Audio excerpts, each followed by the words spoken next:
Feature ക്രോമിൽ ഉണ്ടായിരുന്നില്ല, ക്രോമിൽ ഉണ്ടായിരുന്നില്ല, സഫാരിയിൽ മാത്രമായിരുന്നു. അപ്പോൾ ക്രോം ഈ ഫീച്ചർ ഉണ്ടാക്കുമ്പോഴേക്കും നമ്മൾ മാർക്കറ്റിൽ പ്രൊഡക്റ്റ് ആയിട്ട് ഇരിക്കുന്നുണ്ട്. അപ്പോൾ നമുക്ക് ജസ്റ്റ് ഇന്റഗ്രേറ്റ് ചെയ്താൽ മതി. അപ്പോൾ ആ കാരണം കൊണ്ട് അവർക്ക് കൊടുത്തില്ല. പക്ഷേ ഫ്രഷ് ഡെസ്കിന്റെ ഗിരീഷ് ഈ ഓഫർ മാച്ച് ചെയ്യാൻ റെഡി ആയിരുന്നു. അങ്ങനെയാണ് ഫ്രഷ് ഡെസ്കിൽ എത്തിപ്പെട്ടത്. അത് ഇട്ടിട്ട് ഒരു 8 മണിക്കൂർ ആയപ്പോഴേക്കും 1000 സ്റ്റാർ കിട്ടി. അപ്പോൾ അതൊരു വൻ അച്ചീവ്മെന്റ് ആയിരുന്നു.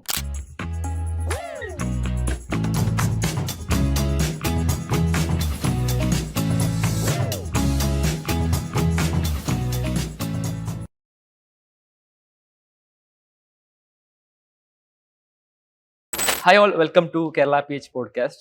ഇന്ന് നമ്മുടെ ഇപ്പോൾ ഉള്ളത് ടൂൾജെറ്റ് എന്ന കമ്പനിയുടെ ഫൗണ്ടറാണ് Navneet.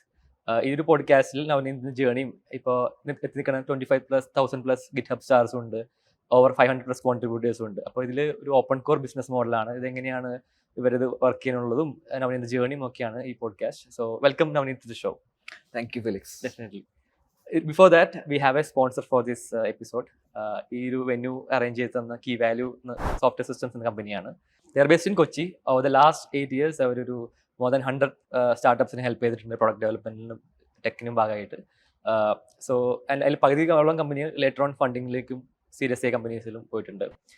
So if you are looking for someone to take up your product development, get in touch with Key Value. അവരുടെ ഡിസ്ക്രിപ്ഷനും ഡീറ്റെയിൽ എല്ലാം. പിന്നെ ഒപ്പം തന്നെ എൻ്റെ ഫൗണ്ടർ ഷർബൽ കമ്മ്യൂണിറ്റി മെമ്പറാണ് ഫോർ ദ ലാസ്റ്റ് 1 year. അപ്പോൾ അവർക്കും ഓൺ പ്രൊഡക്ട്സ് ഉണ്ട്, ഡാസ്ലിങ്സ് ആണ്, ഓരോ സൂട്ട് ഓഫ് പ്രൊഡക്ട്സ് അവർ ബിൽഡ് ചെയ്യുന്നുണ്ട്.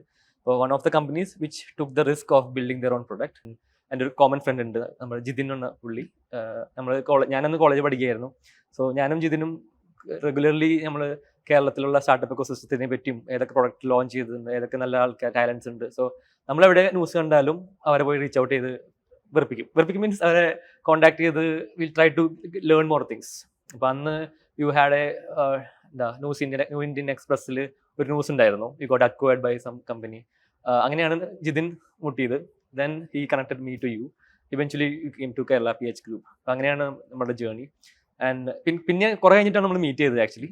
So that's how I know you all the years, last 5 years. ഇതിൽ before we get to the ToolJet part, I want to know where it all started. Maybe സ്കൂളിലായിരിക്കാം ഈ first preliminary coding. അന്ന് computer ഉണ്ടായിരുന്നോ, അല്ലെങ്കിൽ internet സംഭവം ഉണ്ടായിരുന്നോ, എങ്ങനെയായിരുന്നു ഇതിലേക്ക് കയറി പറ്റിയത്? So over to you. So start ചെയ്തത് സ്കൂളിൽ പഠിക്കുന്ന സമയത്തായിരുന്നു. അപ്പോൾ ഒരു 8ാം ക്ലാസ് 9ാം ക്ലാസ് ആ ഒരു സമയത്താണ്. അപ്പോൾ ഒരു 2007 2008 ആ ഒരു സമയത്താണ്. ആ സമയത്ത് കമ്പ്യൂട്ടർ ഒന്നും ഉണ്ടായിരുന്നില്ല. മിക്കവാറും എൻ്റെ ഒരു ചേട്ടനുണ്ട്, കസിൻ.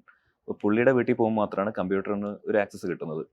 പുള്ളി ആ സമയത്ത് MCA ഒക്കെ കഴിഞ്ഞ് ആദ്യത്തെ ജോലിയിൽ കയറിയൊരു സമയമൊക്കെ ആയിരുന്നു. അപ്പം ആദ്യമായിട്ട് ഈ കോഡിങ്ങും കാര്യങ്ങളൊക്കെ പഠിക്കുന്നത് പുള്ളിയുടെ അടുത്തു നിന്നാണ്. പുള്ളി ഇതെല്ലാം പഠിക്കാൻ വേണ്ടിയിട്ട് വാങ്ങിച്ച ബുക്സും കാര്യങ്ങളൊക്കെ ഉണ്ടായിരുന്നു. അതിൽ ഒരെണ്ണം എനിക്ക് തന്നായിരുന്നു, HTML പറ്റിയുള്ള ബുക്കായിരുന്നു. അത് തന്നെ ഒരു 1999 എന്തോ ഉണ്ടാക്കിയ ബുക്കാണ്. ഓൾറെഡി ഞാൻ വായിക്കുന്ന സമയത്ത് തന്നെ അതിൽ മെൻഷൻ ചെയ്തിരിക്കുന്ന പല കാര്യങ്ങളും ഓൾറെഡി ഔട്ട്ഡേറ്റഡ് ആയിരുന്നു. പക്ഷെ നമുക്ക് ബേസിക് ആയിട്ട് കിട്ടുമല്ലോ, എങ്ങനെയാണ് HTML വർക്ക് ചെയ്യുന്നത്, എങ്ങനെയാണ് ഈ ടാഗ്സ് വർക്ക് ചെയ്യുന്നത്, അതിന്റെ മാർക്കപ്പും കാര്യങ്ങളൊക്കെ. എന്നിട്ട് അത് എഴുതി പഠിച്ചാണ് ആക്ച്വലി തുടങ്ങിയത്. അപ്പം സിമ്പിൾ ടാഗും കാര്യങ്ങളൊക്കെ അല്ലേ. അപ്പോൾ കമ്പ്യൂട്ടർ ഇല്ലാത്തതുകൊണ്ട് മിക്കവാറും എഴുതി പഠിക്കും. പിന്നെ പുള്ളിയുടെ വീട്ടിൽ പോകുമ്പോഴോ അല്ലെങ്കിൽ നെയ്ബറിന്റെ വീട്ടിൽ പോകുമ്പോഴോ പിന്നെ വല്ലപ്പോഴും വല്ല കഫേയിലൊക്കെ പോകുമ്പോഴാണ് ഇതൊന്ന് ട്രൈ ചെയ്ത് നോക്കുന്നത്. അപ്പം ആദ്യം കസിന്റെ വീട്ടിലിരുന്ന് തന്നെയാണ് ആദ്യത്തെ വെബ്സൈറ്റ് ഉണ്ടാക്കിയത്. പുള്ളി ഹെൽപ്പ് ചെയ്തു. പണ്ട് യാഹൂവിന് ഒരു ജിയോ സിറ്റീസ് എന്ന് പറഞ്ഞൊരു പ്ലാറ്റ്ഫോം ഉണ്ടായിരുന്നു. അപ്പോൾ അതിൽ സിമ്പിൾ ആയിട്ട് വെബ്സൈറ്റ്സ് ഫ്രീ ആയിട്ട് ഹോസ്റ്റ് ചെയ്യാം. എനിക്ക് തോന്നുന്നു ഒരു 50 MB ബാൻഡ്വിഡ്ത്ത് ഒക്കെയാണ് അന്ന് തന്നുകൊണ്ടിരുന്നത്. വെബ്സൈറ്റ്സ് അത്രേ ഉള്ളൂ, ലൈറ്റ് വെയിറ്റ് ആണ്. അപ്പം അങ്ങനെയാണ് സ്റ്റാർട്ട് ചെയ്തത്. പിന്നെ കുറച്ച് കഴിഞ്ഞപ്പം ഒരു PHPയുടെ ഒരു ബുക്ക് അമ്മ വാങ്ങിച്ചു തന്നു. അപ്പം ആ ബുക്കിലാണ് ബാക്കി കാര്യങ്ങൾ പഠിച്ചത്. അതായത് HTML എന്ന് പറയുമ്പോൾ നമുക്ക് ഫ്രണ്ട് എൻഡ് ഉണ്ടാക്കാം, കോമ്പണൻസ് ആഡ് ചെയ്യും, അത്രയല്ലേ ഉള്ളൂ. അതില്ല കോഡിങ് അല്ലെങ്കിൽ ലോജിക്ക് വേണമെങ്കിൽ നമ്മൾ ഒരു പ്രോഗ്രാമിംഗ് ലാംഗ്വേജ് പഠിക്കണം. അപ്പൊ അങ്ങനെയാണ് PHPയിൽ എത്തിപ്പെട്ടത്. ഇതൊക്കെ ഏത് ഇയറിനാണ് ടൈം ഫ്രെയിം? ഇതൊരു 2010 മുന്നെയാണ്. അപ്പോൾ PHP പഠിച്ചൊന്ന് സെറ്റ് ആയപ്പോഴേക്കും വീട്ടിൽ കമ്പ്യൂട്ടർ വാങ്ങിച്ചു തന്നു. നന്നായിട്ട് ഉറപ്പിച്ചു, സമരം ചെയ്തു, കമ്പ്യൂട്ടർ അവസാനം വാങ്ങിച്ചു തന്നു. എന്നിട്ട് പിന്നെ അതിലായി എന്താ പറയാ, ഇതെല്ലാം പ്രാക്ടീസ് ചെയ്യുന്നത്. ഒബ്വിയസ്ലി ഒരു 5-6 മാസത്തിൽ പഠിത്തമൊക്കെ ഒരു വഴിക്കായി. അതിൽ നന്നായിട്ട് പഠിച്ചുകൊണ്ടിരുന്ന എല്ലാം മാർക്കും കാര്യങ്ങളൊക്കെ കുളമായി. പിന്നെ പക്ഷെ ഇത് നന്നായിട്ട് പോകുന്നുണ്ടായിരുന്നു. അതായത് ഈ പ്രോഗ്രാമിങ്ങും കാര്യങ്ങളൊക്കെ പോകുന്നുണ്ടായിരുന്നു. PHP പിക്കപ്പ് ചെയ്യാൻ പറ്റി. കുറച്ച് ജാവാസ്ക്രിപ്റ്റും അങ്ങനത്തെ കുറച്ച് കാര്യങ്ങളെല്ലാം പഠിച്ചു. അങ്ങനെ ഒരു 2011 ആദ്യമായിട്ട് ഒരു പ്രൊഡക്റ്റ് ഉണ്ടാക്കുന്നത്. ഒരു സിമ്പിൾ ഒരു അഡ്മിൻ ഡാഷ്ബോർഡ് പോലത്തെ ഒരു പ്രൊഡക്റ്റ് ആയിരുന്നു. അതും ഒരു സ്പെസിഫിക് ഇൻഡസ്ട്രിക്ക് വേണ്ടിയിട്ടായിരുന്നു. ആ ഇൻഡസ്ട്രി ഇപ്പൊ ഇല്ല. അപ്പം അതൊരു എന്താ പറയാ, ഈ ഓൺലൈൻ കുറെ എന്താ പറയുക ആഡൊക്കെ കണ്ടിട്ട് കാശൊക്കെ ഉണ്ടാക്കുന്ന ഒരു പരിപാടി ഉണ്ടായിരുന്നു കുറെ കാലം മുന്നേ, ഒരു ഡെക്കേഡ് മുന്നേ. ഡെക്കേഡ് മുന്നേ എക്സ്റ്റെൻറ്റ് ആയിട്ടുണ്ടാവും അത്. അപ്പം അവർക്ക് വേണ്ടിയിട്ടുള്ളൊരു ഓട്ടോമേറ്റഡ് ഡാഷ്ബോർഡ് ഒക്കെ ആയിരുന്നു, അതായത് ഓട്ടോമേറ്റഡ് പേയ്മെന്റ് ഒക്കെ സപ്പോർട്ട് ചെയ്യുന്ന ഡാഷ്ബോർഡ് ഒക്കെ ആയിരുന്നു. അത് ഉണ്ടാക്കി ഒരു 250 കോപ്പിയോളം ഒരു $80 വിറ്റു വന്ന്. അപ്പൊ അന്ന് ഈ സാസ് എന്താണെന്നൊന്നും വലിയ പിടിയില്ല. ഇത് 2011 സമയത്താണ്, അപ്പം +1 പഠിക്കുന്ന സമയത്ത്. അപ്പം സാസ് എന്താണ്, റിക്കറിംഗ് റവന്യൂ എന്താണോ ഒന്നും അറിയില്ല. അപ്പോൾ ഒരു വൺ ടൈം ഫീക്കാണ് ഇതെല്ലാം വിൽക്കുന്നത്. അപ്പം ഈവൻ ആ സൈറ്റ്സ് എല്ലാം അവരുടെ ലൈഫ് സ്പാനും അത്രയും വലുതൊന്നും ആയിരുന്നില്ല. അപ്പോൾ വൺ ടൈം ഫീ പ്ലസ് സർവീസസ്, അതായത് ഇപ്പോൾ ചിലർക്ക് ടെംപ്ലേറ്റ് ആവശ്യമുണ്ടാവും. ഇതിനൊരു യൂസർ ഫേസിങ് പാർട്ട് ഉണ്ട്. അപ്പം അതിന് വേണ്ടിയിട്ട് ടെംപ്ലേറ്റ്സ് ഒക്കെ വിൽക്കാൻ തുടങ്ങി. ചെറിയൊരു ഷോപ്പിഫൈ ഇല്ല, എനിക്ക് തോന്നുന്നത് മറ്റെന്തോ ഒരു സ്റ്റോർ ആയിരുന്നു. അപ്പം ആ സ്റ്റോറിൽ ടെംപ്ലേറ്റ്സ് ഒക്കെ വിൽക്കാൻ തുടങ്ങി. അല്ല, ഇത് അതിന്റെ മുന്നേ പീൽ തുടങ്ങുന്ന ഒരു പേരായിരുന്നു, പ്രസ് അങ്ങനത്തെ ഒരു സാധനം. അപ്പം അതിൽ ടെംപ്ലേറ്റ്സ് എല്ലാം വിറ്റു, അതിൽ നിന്ന് കുറച്ച് റവന്യൂ കിട്ടി. പക്ഷെ ഇവൻച്വലി മടുത്തു, കാരണം അതിലൊരു ചലഞ്ചിങ് ആയിട്ട് പ്രത്യേകിച്ചൊന്നും ഇല്ല. അപ്പം ഇപ്പൊ നോക്കുവാണെങ്കിൽ ആ എൻറ്റയർ ടൂൾ ഒറ്റ പേജ് PHP സ്ക്രിപ്റ്റ് ആയിരുന്നു. അപ്പൊ നമുക്ക് കോഡ് റിഫാക്ടർ ചെയ്യാനോ അല്ലെങ്കിൽ മൾട്ടിപ്പിൾ ഫയൽസ് ആയിട്ട് ചെയ്യാനോ ഒന്നും അറിയില്ല. അപ്പം ഒറ്റ പേജിൽ റൺ ചെയ്തൊരു സാധനമായിരുന്നു ഈ റവന്യൂ ഉണ്ടാക്കിയത്. പിന്നെ ഇതേ കസിൻ തന്നെ വീട്ടിലൊരു തവണ വന്നു. അന്ന് അങ്ങേര് തോട്ട് വർക്സിൽ പണിയെടുക്കും. അപ്പം എന്താണ് പണിയെന്ന് ചോദിച്ചപ്പോൾ പുള്ളി പറഞ്ഞു മറ്റേ ആൻഡ്രോയിഡ് ആപ്പിലാണ് വർക്ക് ചെയ്യുന്നതെന്ന്. അങ്ങനെയാണ് ആൻഡ്രോയിഡ് എന്താണെന്നൊക്കെ ആലോചിച്ച്. പക്ഷെ ആ സമയത്ത് ഒരു ആൻഡ്രോയിഡ് ഫോൺ കയ്യിലുണ്ടായിരുന്നു, കാരണം ഈ റവന്യൂ കിട്ടിയ കാശ് കൊണ്ട് ഒരു ഫോൺ മേടിച്ചായിരുന്നു എന്തായാലും. അപ്പൊ ഫോണും കയ്യിലുണ്ട്, ലാപ്പും കയ്യിലുണ്ട് ആ സമയത്ത്. അപ്പോഴാണ് ആൻഡ്രോയിഡിനെ പറ്റി അറിഞ്ഞത്. കഷ്ടകാലത്തിന് ഈ സംഭവം +2 എക്സാം കൊടുക്കുന്നതിന് 2 ദിവസം മുന്നേ ആയിരുന്നു. അപ്പൊ തന്നെ ഈ പണിയാൻ തുടങ്ങി. എന്താ പറയാ, ഒരു ആപ്പ് ഉണ്ടാക്കി. ആപ്പ് ഒന്നുമില്ല, ഒരു പ്രോക്സി ബ്രൗസർ എന്ന് പറഞ്ഞ ആപ്പായിരുന്നു. അതിനകത്ത് ഒരു വെബ് വ്യൂവിനകത്ത് PHP ഒരു പ്രോക്സി റൺ ഇട്ട് അത് ആ വെബ് വ്യൂവിൽ കാണിക്കും. അപ്പൊ നിങ്ങളൊരു URL അതിൽ എൻ്റർ ചെയ്യുവാണെങ്കിൽ എന്താ പറയുക ആക്സസ് ചെയ്യാൻ പറ്റും, ബ്ലോക്ക്ഡ് ആണെങ്കിൽ ആക്സസ് ചെയ്യാൻ പറ്റും. അത് അത്ര ഉണ്ടായിരുന്ന ഒരു സംഭവം. മനസ്സിലായി. അതിന്റെ പഴയ റിവ്യൂ ഒക്കെ എടുത്താണെങ്കിൽ പലരും ചർച്ചിലൊക്കെ പോയിട്ട് മിക്ക വെബ്സൈറ്റും ബ്ലോക്ക് ആയിരിക്കില്ലേ, ചർച്ചിലൊക്കെ പോയിട്ട് യൂസ് ചെയ്തു എന്നൊക്കെ പറഞ്ഞിട്ട് വൻ കമന്റ് ഒക്കെ ഉണ്ടായിരുന്നു. കൂടുതൽ പറയുന്നില്ല. അപ്പം പക്ഷെ ആ ടൂള് നന്നായിട്ട് ഹിറ്റായി. എനിക്ക് തോന്നുന്നത് ഒരു 200K ഡൗൺലോഡ്സോളം ആ സമയത്ത് ഉണ്ടായിരുന്നു. 2012 മാർച്ച് ആണ് എക്സാക്ട്ലി ഈ സമയത്ത്. ഇപ്പോഴാണല്ലോ +2 എക്സാം കൊടുക്കുക. അപ്പം അത് തട്ടിയും മുട്ടിയും അങ്ങ് എത്തി. മാത്സ് ഒക്കെ ഒരു കഷ്ടപ്പെട്ടാണ് ജയിച്ചത്. +1 പൊട്ടിയതാണ്, പക്ഷെ CBSE ആയതുകൊണ്ട് രക്ഷപ്പെട്ടു. പിന്നെ പക്ഷെ ഇവിടെ 200K ഇൻസ്റ്റാൾസും ഡൗൺലോഡ്സും കിട്ടി. റവന്യൂ ഉണ്ടാക്കിയിട്ടുണ്ടായിരുന്നു. അത് റവന്യൂ ഉണ്ടാക്കിയായിരുന്നു, പക്ഷെ അപ്പോഴും നമുക്ക് ഇതിനെ പറ്റിയൊന്നും അറിയില്ല. നമ്മൾ ആഡ് ഇടും, നമ്മൾ തന്നെ ക്ലിക്ക് ചെയ്യും, ബ്ലോക്ക് ആവും. അതായിരുന്നു അവസ്ഥ. അപ്പം പിന്നെ എന്താ പറയാ, ആ ടൂള് കുറച്ചു കാലം ഓടി. അതിൽ നിന്ന് കുറച്ച് അത്യാവശ്യം റവന്യൂ ഒക്കെ ഉണ്ടാക്കിയിട്ടുണ്ടായിരുന്നു. ഒരു ബോൾ പാർക്ക് ഫിഗർ പറയാൻ പറ്റും? എക്സാക്ട്ലി എനിക്ക് ഓർമ്മയില്ല. ആ ആപ്പ് എനിക്ക് തോന്നുന്നത് വല്ല $100 ഒക്കെ കിട്ടിയിട്ടുണ്ടാവും. അതൊരു ഏപ്രിൽ മെയ് സമയമാകുമ്പോഴേക്കും. അപ്പോഴേക്കും അക്കൗണ്ട് ഒക്കെ പെട്ടെന്ന് ബാൻ ആവും. ആഡ്മോബ് ആയിരുന്നു, ആഡ്സെൻസ് മേർജ് ആയിട്ടില്ല. പിന്നെ പ്ലേ സ്റ്റോർ അക്കൗണ്ടും പെട്ടെന്ന് ബാൻ ആവാം.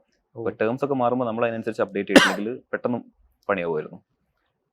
അതിലും ഒരു ഹാക്ക് ഉണ്ടായിരുന്നു. ഹാക്ക് എന്താണെന്ന് വെച്ചാൽ ആ സമയത്ത് പ്ലേ സ്റ്റോർ ഇല്ല, ആൻഡ്രോയിഡ് മാർക്കറ്റ് ആണ്.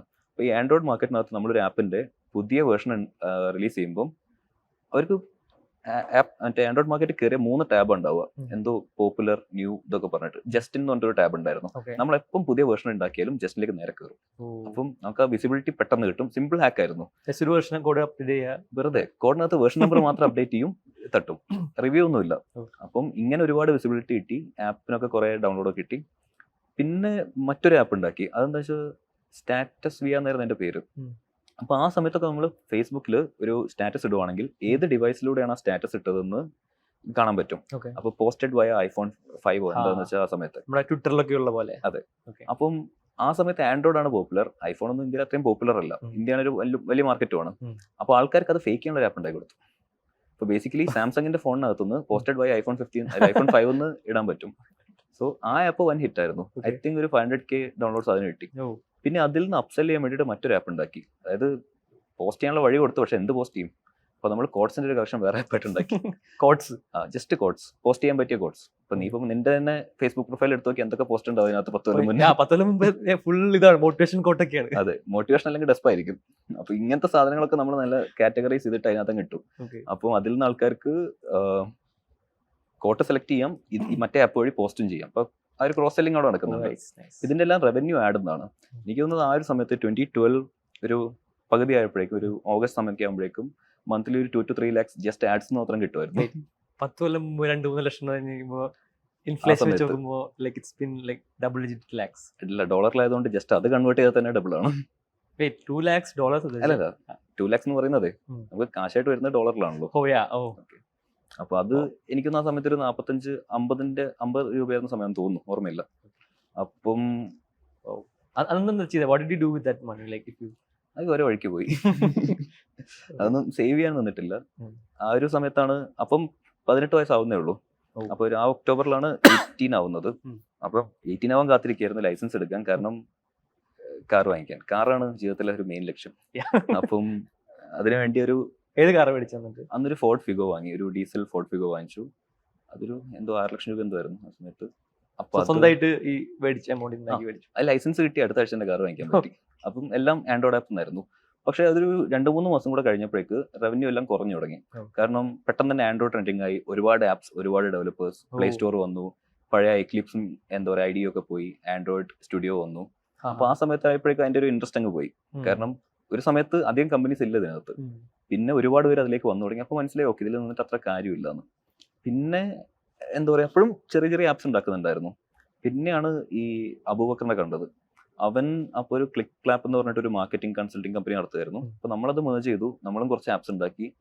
ഇപ്പം മറ്റൊരു മൂവിയില്ലേ 1980 അല്ലേ, ക്രിക്കറ്റ് ബേസ് മൂവി, അതെ 1986. അപ്പൊ അതിന്റെ ഒക്കെ ഒരു ഗെയിം നമ്മളായിരുന്നു ഉണ്ടാക്കിയത്. അപ്പം അത് ആരും ഏൽപ്പിച്ചുണ്ടാക്കിയതാണ്. പക്ഷെ മാർക്കറ്റിംഗ് കാര്യങ്ങളൊക്കെ ആയിട്ട് പിന്നെ മമ്മൂട്ടിയുടെ ഒരു എനിക്കൊന്ന് ഗാങ്സ്റ്റർ ആണെന്ന് തോന്നുന്നു, ഒരു പടത്തിന്റെ അതിന്റെ ഒരു ഗെയിം ഒക്കെ ഉണ്ടാക്കിയായിരുന്നു. അപ്പം അതും അങ്ങനെ പോകുന്നുണ്ടായിരുന്നു. പിന്നെയാണ് കുറച്ച് ന്യൂസ് അപ്ലിക്കേഷൻസ് ഒക്കെ ഉണ്ടാക്കി. ആ ന്യൂസ് അപ്ലിക്കേഷൻസിന്റെ യൂസേഴ്സ് ഉണ്ടാവില്ലേ, അവരെ എൻഗേജ് ചെയ്യാൻ വേണ്ടിയിട്ടാണ് ആദ്യം ഒരു പുഷ് നോട്ടിഫിക്കേഷൻ പ്ലാറ്റ്ഫോം ഉണ്ടാക്കുന്നത്, ഇന്റേണൽ യൂസിന് വേണ്ടിയിട്ട്. ഇന്റേണലി അതായത് just to give a context, ഒരാൾ ആപ്പ് ഇൻസ്റ്റാൾ ചെയ്തു, ആ ആപ്പിലേക്ക് കുറെ പുഷ് നോട്ടിഫിക്കേഷൻസ് വരും. അന്ന് അതിനുള്ള ഫയർ ബേസ് സെറ്റപ്പ് ഒന്നും ഉണ്ടായിരുന്നില്ല. ഇല്ല, അന്ന് അങ്ങനത്തെ സെറ്റപ്പ് ഒക്കെ ആയി വരുന്നേ ഉള്ളൂ. അപ്പം എല്ലാത്തിന്റെ API കാര്യങ്ങളും ഉണ്ട്. നമ്മൾ ജസ്റ്റ് ഒരു റാപ്പർ ഉണ്ടാക്കിയാൽ മതി നമ്മുടെ യൂസേഴ്സിന് വേണ്ടി. പിന്നെ ഈ സർവീസസ് യൂസ് ചെയ്യുകയാണെങ്കിൽ അതിന് കാശ് കൊടുക്കണ്ടേ. നമ്മൾ സിമ്പിൾ PHP അങ്ങ് തട്ടിയത്. അപ്പൊ ഉണ്ടാക്കി കഴിഞ്ഞപ്പോൾ മനസ്സിലായി ഇത് നമുക്ക് ഒരു SaaS ടൂൾ ആയിട്ട് പബ്ലിഷ് ചെയ്യാൻ പറ്റുന്നു. അപ്പം അത് ഇതിന്റെ പേരെന്തായിരുന്നു? ഇതിന്റെ പേരായിരുന്നു മോബിപുഷ്. അപ്പൊ മോബിപുഷ് ആക്ച്വലി ആദ്യം സ്റ്റാർട്ട് ചെയ്തത് ആൻഡ്രോയിഡ് പുഷ് നോട്ടിഫിക്കേഷൻ പ്ലാറ്റ്ഫോം ആയിട്ടാണ്. അപ്പം ആ സമയത്ത് ഞാൻ കാലൊടിഞ്ഞ് ഹോസ്പിറ്റലിൽ കിടക്കുക. അപ്പൊ അത് ആ പ്രൊഡക്റ്റ് എൻറ്റയർലി ഫസ്റ്റ് പാർട്ട് ഉണ്ടാക്കിയത് മൊത്തം ഹോസ്പിറ്റലിൽ നിന്ന്. ഞാനവിടെ ബെഡിൽ കിടക്കുമ്പോൾ അവനിവിടെ സ്റ്റാർട്ടപ്പ് വില്ലേജിൽ പ്രസന്റ് ചെയ്യായിരുന്നു അത്. അപ്പം അത് കുറച്ച് കസ്റ്റമേഴ്സിനെ കിട്ടി, അധികമൊന്നുമല്ല, എനിക്കൊന്നൊരു 3-4 കസ്റ്റമേഴ്സിനെ കിട്ടി. പിന്നെയാണ് മനസ്സിലായത് വലിയ കമ്പനീസിന്റെ വലിയ പ്ലാറ്റ്ഫോം ഉണ്ട്. ഇപ്പോൾ Pass.com, പുഷ് ബുള്ളറ്റ്, ഇങ്ങനത്തെ സാധനങ്ങളൊക്കെ ഉണ്ട്. അപ്പോൾ അത് ഫേസ്ബുക്ക് ഒറാക്കിളൊക്കെ ഓൺ ചെയ്യുന്ന കമ്പനീസ് ആണ്. അപ്പോൾ ആ മാർക്കറ്റിൽ കമ്പീറ്റ് ആയിട്ട് വലിയൊരു കാര്യമില്ല. ഇവൻച്വലി ഷട്ട് ഡൗൺ ചെയ്യാനുള്ള പ്ലാൻ ആയിരുന്നു. അപ്പോഴാണ് അറിയുന്നത് ഈ സഫാരിയിൽ, മാക്OSൽ സഫാരിയിൽ വെബ്സൈറ്റ് പുഷ് നോട്ടിഫിക്കേഷൻ വരാൻ പോകുന്നുണ്ടെന്ന്. Desktop push notification. അതെ. അപ്പം ഇപ്പം നമ്മൾ ഏത് വെബ്സൈറ്റ് കയറിയാലും നോട്ടിഫിക്കേഷന്റെ പെർമിഷൻ ചോദിക്കും. പക്ഷേ ഇത് 2014 സമയത്താണ്, 14-15 സമയത്താണ്. അപ്പം ഇതൊരു പുതിയൊരു സംഭവമായിരുന്നു. അപ്പം എന്താ പറയാ, നമ്മൾ സഫാരിക്ക് വേണ്ടി ആദ്യം ഉണ്ടാക്കി. ഇവരുടെ ഈ API ഡോക്യുമെന്റേഷൻ തന്നെ അന്ന് വായിച്ചൊന്നും മനസ്സിലാവില്ലായിരുന്നു. ഫുൾ എന്തോ CO എന്തോ ആയിരുന്നു. അപ്പോൾ അതൊക്കെ കഷ്ടപ്പെട്ട് നമ്മൾ ഉണ്ടാക്കി. അപ്പോൾ വെബ്സൈറ്റ്സിന് ബേസിക്കലി നമ്മുടെ ഒരു ജാവാസ്ക്രിപ്റ്റ് സ്നിപ്പറ്റ് ഉണ്ട്. അത് സൈറ്റിൽ ആഡ് ചെയ്താൽ നോട്ടിഫിക്കേഷന്റെ പെർമിഷൻ വരും. അത് ക്ലിക്ക് ചെയ്താണെങ്കിൽ ബാക്കിയെല്ലാം നമ്മൾ ഹാൻഡിൽ ചെയ്യും. നമ്മുടെ പ്ലാറ്റ്ഫോമിൽ പോയിട്ട് ഈ യൂസേഴ്സിനെല്ലാം നോട്ടിഫിക്കേഷൻ അയക്കാം. അതിൽ തന്നെ ചെറിയ രീതിയിൽ എന്താ പറയുക, സെഗ്മെന്റേഷൻ, സ്കെഡ്യൂളിംഗ്, അങ്ങനത്തെ എല്ലാം സിമ്പിൾ പ്ലാറ്റ്ഫോം ആയിരുന്നു അത്. അപ്പോൾ അതുണ്ടാക്കി, അത് ഏകദേശം ഹിറ്റായി. കാരണം എന്താണെന്ന് വെച്ചാൽ ഇപ്പോൾ ആ സമയത്ത് നമ്മളിപ്പോൾ ഒരു ഇമെയിൽ അയക്കുവാണെങ്കിൽ, നിങ്ങളിപ്പോൾ ഒരു ബാങ്കാന്ന് വെക്കാം. അപ്പോൾ ബാങ്ക് ഒരു ഇമെയിൽ അയക്കുവാണെങ്കിൽ അതിന്റെ റിപ്ലൈ റേറ്റ്, റിപ്ലൈ അല്ല, ഓപ്പൺ റേറ്റ് ഒരു 2%, 3% ഒക്കെ ആയിരിക്കും മാക്സിമം. കാരണം ഒക്കെ പ്രൊമോഷണലാണ്. പക്ഷേ നോട്ടിഫിക്കേഷന്റെ ക്ലിക്ക് റേറ്റ്, ഓപ്പൺ റേറ്റ് പോലും അല്ല, ക്ലിക്ക് റേറ്റ് 35-40% അടുത്തേക്ക് എത്തി. കാരണം ഇത് പുതിയൊരു സാധനമാണ്, ആൾക്കാർ ഒരു കൗതുകത്തിന് വേണ്ടിയിട്ട് അത് ക്ലിക്ക് ചെയ്യില്ലേ. അപ്പോൾ അങ്ങനെ, പക്ഷെ ഇത് മതി മാർക്കറ്റേഴ്സിനൊക്കെ അവരുടെ റിപ്പോർട്ടിൽ കാണിക്കാൻ. 3 ആയിരുന്നത് ഞങ്ങൾ 30 ആക്കി എന്ന് പറയാലോ. അപ്പം അങ്ങനെയാണ് ഞങ്ങൾക്ക് ഒരുപാട് കസ്റ്റമേഴ്സിനെ കിട്ടിയത്. ഇപ്പോൾ ഇനീഷ്യലി ഞങ്ങൾക്ക് city bank, HDFC, blue stone, അങ്ങനത്തെ കസ്റ്റമേഴ്സിനെ എല്ലാം ഇൻബൗണ്ട് ആയിട്ട് കിട്ടി. അപ്പം ഇവരെല്ലാം ചെറിയ രീതിയിലാണ് ആദ്യം ഡിപ്ലോയ് ചെയ്തത്. ഇപ്പോൾ സിറ്റി ബാങ്ക് ഒക്കെ അവരുടെ ലോഗൗട്ട് സ്ക്രീനിലാണ് ഡിപ്ലോയ് ചെയ്തത്. അപ്പോൾ അവർക്ക് കസ്റ്റമേഴ്സ് കുറച്ച് ഹൈ എൻഡ് കസ്റ്റമേഴ്സ് ആയതുകൊണ്ട് കുറെ പേർക്ക് മാക് ഉണ്ടായിരുന്നു, സഫാരി ഉണ്ടായിരുന്നു. എന്നിട്ട് തന്നെ ഒരുപാട് സബ്സ്ക്രൈബേഴ്സിന് അവർക്ക് കിട്ടി. അപ്പോൾ അത് പിന്നെ സ്കെയിലായി. അതിനുശേഷം ഒരു വർഷം കഴിഞ്ഞിട്ടാണ് ക്രോം ഈ ഫീച്ചർ ലോഞ്ച് ചെയ്യുന്നത്. അപ്പം ക്രോമിൽ ഉണ്ടായിരുന്നില്ല, സഫാരിയിൽ മാത്രമായിരുന്നു. അപ്പൊ ക്രോം ഈ ഫീച്ചർ ഉണ്ടാക്കുമ്പോഴേക്കും നമ്മൾ മാർക്കറ്റിൽ പ്രൊഡക്റ്റ് ആയിട്ട് ഇരിക്കുന്നുണ്ട്. അപ്പൊ നമുക്ക് ജസ്റ്റ് ഇന്റഗ്രേറ്റ് ചെയ്താൽ മതി. അതെ.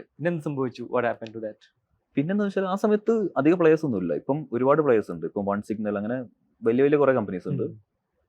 ആ സമയത്ത് ഒരു YC കമ്പനി ഉണ്ടായിരുന്നു, ഗോ റോസ്റ്റ് എന്ന് പറഞ്ഞിട്ട്. അവന്മാരായിരുന്നു ആകെ കോമ്പറ്റീഷൻ ഉണ്ടായിരുന്നത്. പിന്നെന്താ വെച്ചാൽ നമുക്കൊന്നും ഇതൊന്നും ഉണ്ടാക്കാനുള്ള ഒരു പ്രായമില്ല, പക്വതയില്ല. അപ്പം you are making revenue as well, right? Revenue എത്ര ഉണ്ടായിരുന്നു. റേഞ്ച് ഉണ്ടാവും if you could remember? Exactly എനിക്ക് ഓർമ്മയില്ല. സ്റ്റിൽ ഒരു കസ്റ്റമറിന് അത്യാവശ്യം നല്ല രീതിയിൽ തരുന്നുണ്ടായിരുന്നു. സർവൈവ് ചെയ്യാൻ ഫണ്ട് റേസ് ചെയ്യേണ്ടെന്ന് ആവശ്യം ഉണ്ടായിരുന്നില്ല. Okay. ഈസി ആയിട്ട് നമുക്ക് സ്കെയിൽ ചെയ്യാൻ പറ്റുമായിരുന്നു. പക്ഷേ we were like too young for that. എന്നിട്ട് ഞങ്ങള് കോളേജ് ക്വിറ്റ് ചെയ്തു, ചെന്നൈയിലേക്ക് മൂവ് ചെയ്തു. കോളേജ് ഡ്രോപ്പ് ഔട്ട് ചെയ്തു. ആ. ഏത് കോളേജ് ആയിരുന്നു? ഫിസാറ്റ് ആയിരുന്നു. സെറ്റ് ആയിരുന്നു. അപ്പം അവിടുന്ന് ബിൽഡ് ചെയ്യാൻ തുടങ്ങി. അവിടെ ഒരു ചെറിയൊരു കോവർക്കിംഗ് സ്പേസ് പോലെ ഉണ്ടായിരുന്നു. അപ്പോൾ അവിടുന്ന് ബിൽഡ് ചെയ്യാൻ തുടങ്ങി. ആരൊക്കെ ഉണ്ടായിരുന്നു? ഞാൻ ഉണ്ടായിരുന്നു, അബു ഉണ്ടായിരുന്നു, മുഹമ്മദ് അബൂബക്കർ, പിന്നെ അനുഷ് ഉണ്ടായിരുന്നു. അനുഷ് പക്ഷെ കുറച്ച് കഴിഞ്ഞപ്പോഴേക്ക് ക്വിറ്റ് ചെയ്തു. അവൻ ഞങ്ങൾ മൂവ് ചെയ്തൊരു എനിക്ക് തോന്നുന്നു 2-3 മാസത്തിൽ പുള്ളി ക്വിറ്റ് ചെയ്തു. നിങ്ങൾ 3 പേരും ഡ്രോപ്പ് ഔട്ട് ചെയ്തു. അപ്പം അല്ല, അബുവിന്റെ ഏകദേശം കഴിഞ്ഞു എന്ന് എൻ്റെ ഓർമ്മ. എനിക്ക് എക്സാക്ട്ലി ഓർമ്മയില്ല. മേ ബി 1 ഇയർ ബാക്കി ഉണ്ടാവും.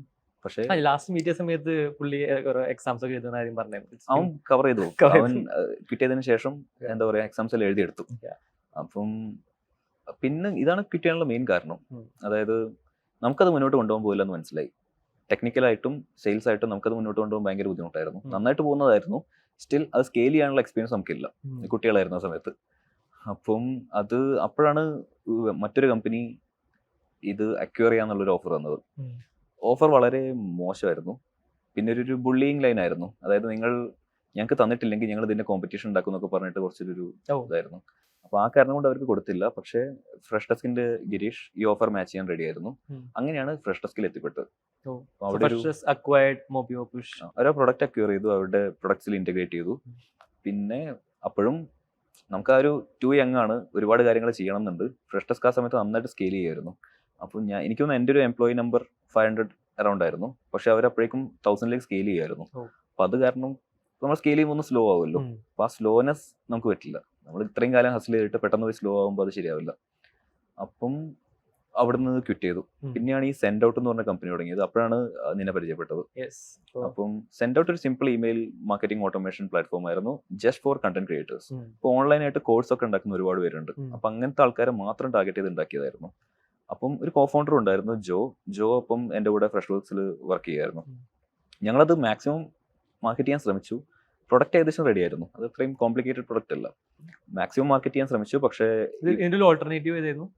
കൺവേർട്ട് കിറ്റ് എന്ന് പറഞ്ഞൊരു കമ്പനി ഉണ്ട്. ഓക്കെ, എനിക്ക് തോന്നുന്നത് ആ സമയത്ത് കൺവേർട്ട് കിറ്റിന്റെ റവന്യൂ എല്ലാം പബ്ലിക് ആണ്. അത് ബഫറിൽ പബ്ലിക് ആയിരുന്നു ആ സമയത്ത്. അപ്പൊ ആ സമയത്ത് അവരെന്തോ 200K 300K റേഞ്ച് റവന്യൂ ഉണ്ടായിരുന്നുള്ളൂ. അപ്പൊ അത് കണ്ടിട്ടാണ് നമ്മൾ തുടങ്ങിയത് തന്നെ ആക്ച്വലി. അതായത് ഓക്കെ, നല്ലൊരു ഇൻഡസ്ട്രിയാണ്, ചെറിയ റവന്യൂ ഉണ്ടാക്കാൻ. അതാണ് ക്രിയേറ്റേഴ്സിനുള്ളത്, email marketing platform for creators. അതെ. അപ്പം അത് കോമ്പീറ്റ് ചെയ്യാൻ പറ്റിയില്ല ആക്ച്വലി. ഇല്ല, അത് മാർക്കറ്റ് ചെയ്യാൻ പറ്റിയില്ല. നമുക്ക് അറിയാത്തൊരു ഏരിയ ആണത്. ഈ കണ്ടന്റ് മാർക്കറ്റേഴ്സ് അല്ല, എന്തായാലും പറയാ, കണ്ടന്റ് സെല് ചെയ്യുന്ന ആൾക്കാരായിരുന്നു അതൊക്കെ. അപ്പൊ ആ ഒരു ഇൻഡസ്ട്രിയിൽ നമുക്ക് അധികം മാർക്കറ്റ് ചെയ്യാൻ പറ്റിയില്ല പ്രൊഡക്റ്റ്. അപ്പൊ കുറച്ച് റവന്യൂ ഉണ്ടായിരുന്നു, പക്ഷെ അത് അടിപൊളിയായിട്ട് സ്കെയിൽ ചെയ്യുന്നുണ്ടായില്ല. 2 years ട്രൈ ചെയ്തു, എന്നിട്ടാണ് അത് ഒഴിവാക്കിയത്. അത് കഴിഞ്ഞിട്ട് you went back to job, I think. അപ്പോഴാണ് മറ്റേ ബിഗ് ബൈനറി എന്ന് പറയുന്ന കമ്പനി ഉണ്ട്. അപ്പം അവിടെ ആ സമയത്ത് എനിക്ക് തോന്നുന്നു ഒരു 20-25 ആൾക്കാരെ ഉണ്ടായിരുന്നുള്ളൂ.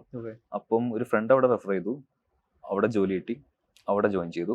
നല്ല പരിപാടിയാണ്, കാരണം കൺസൾട്ടിങ് ആണ്, അധികം ഒരു എഫേർട്ട് എടുക്കേണ്ട ആവശ്യമില്ല. മെയിൻലി US കസ്റ്റമേഴ്സ് ആണ്.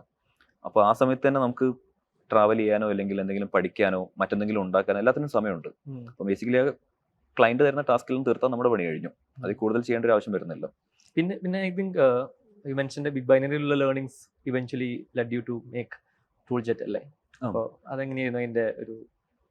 ഇപ്പം നമ്മളൊരു കൺസൾട്ടന്റ് ആയിട്ട് വർക്ക് ചെയ്യുമ്പോൾ ഇപ്പം നിനക്കൊരു കമ്പനി ഉണ്ടെന്ന് വെക്കാം. അപ്പം കമ്പനിയുടെ കോർ പ്രൊഡക്റ്റ് കോർ ടീം ഉണ്ടാക്കും. അപ്പം അതിന്റെ ചുറ്റും ഒരുപാട് കാര്യങ്ങൾ ചെയ്യാനുണ്ട്. മോസ്റ്റ്ലി ഡാഷ്ബോർഡ്സ്, ഇന്റേണൽ ടൂൾസ്, അങ്ങനത്തെ വർക്ക് ഫ്ലോ ഓട്ടോമേഷൻ, ഇങ്ങനത്തെ കുറെ കാര്യങ്ങളുണ്ട്. ഇതൊക്കെയാണ് മിക്കവാറും കൺസൾട്ടന്റിന് കൊടുക്കുക. കാരണം വെച്ചാൽ ഈ കൺസൾട്ടന്റ് എപ്പോഴാണെങ്കിലും പോവാം, കമ്പനി മേ ബി മറ്റൊരാളെ വെച്ച് റീപ്ലേസ് ചെയ്യാം. ഒരു അൺസർട്ടനിറ്റിയാണ്. അത് മാത്രമല്ല, മറ്റൊരു ടൈം സോണിലാണ് വർക്ക് ചെയ്യുന്നതും. അത്രയും റിലയബിലിറ്റി വേണ്ട കാര്യങ്ങളൊന്നും കൺസൾട്ടന്റിനെ ഏൽപ്പിച്ചിരുന്നില്ല. അപ്പം ആ ലാസ്റ്റ് വർക്ക് ചെയ്ത കമ്പനിക്ക് മാത്രം ഒരു 30-ലധികം ഇന്റേണൽ ടൂൾസ് ഉണ്ടായിരുന്നു. അപ്പോൾ അവരുടെ എൻറ്റയർ ആഡ് ബിസിനസ് ഒക്കെ റൺ ചെയ്യാനുള്ള ടൂൾസ് അവർ തന്നെ ഉണ്ടാക്കിയായിരുന്നു.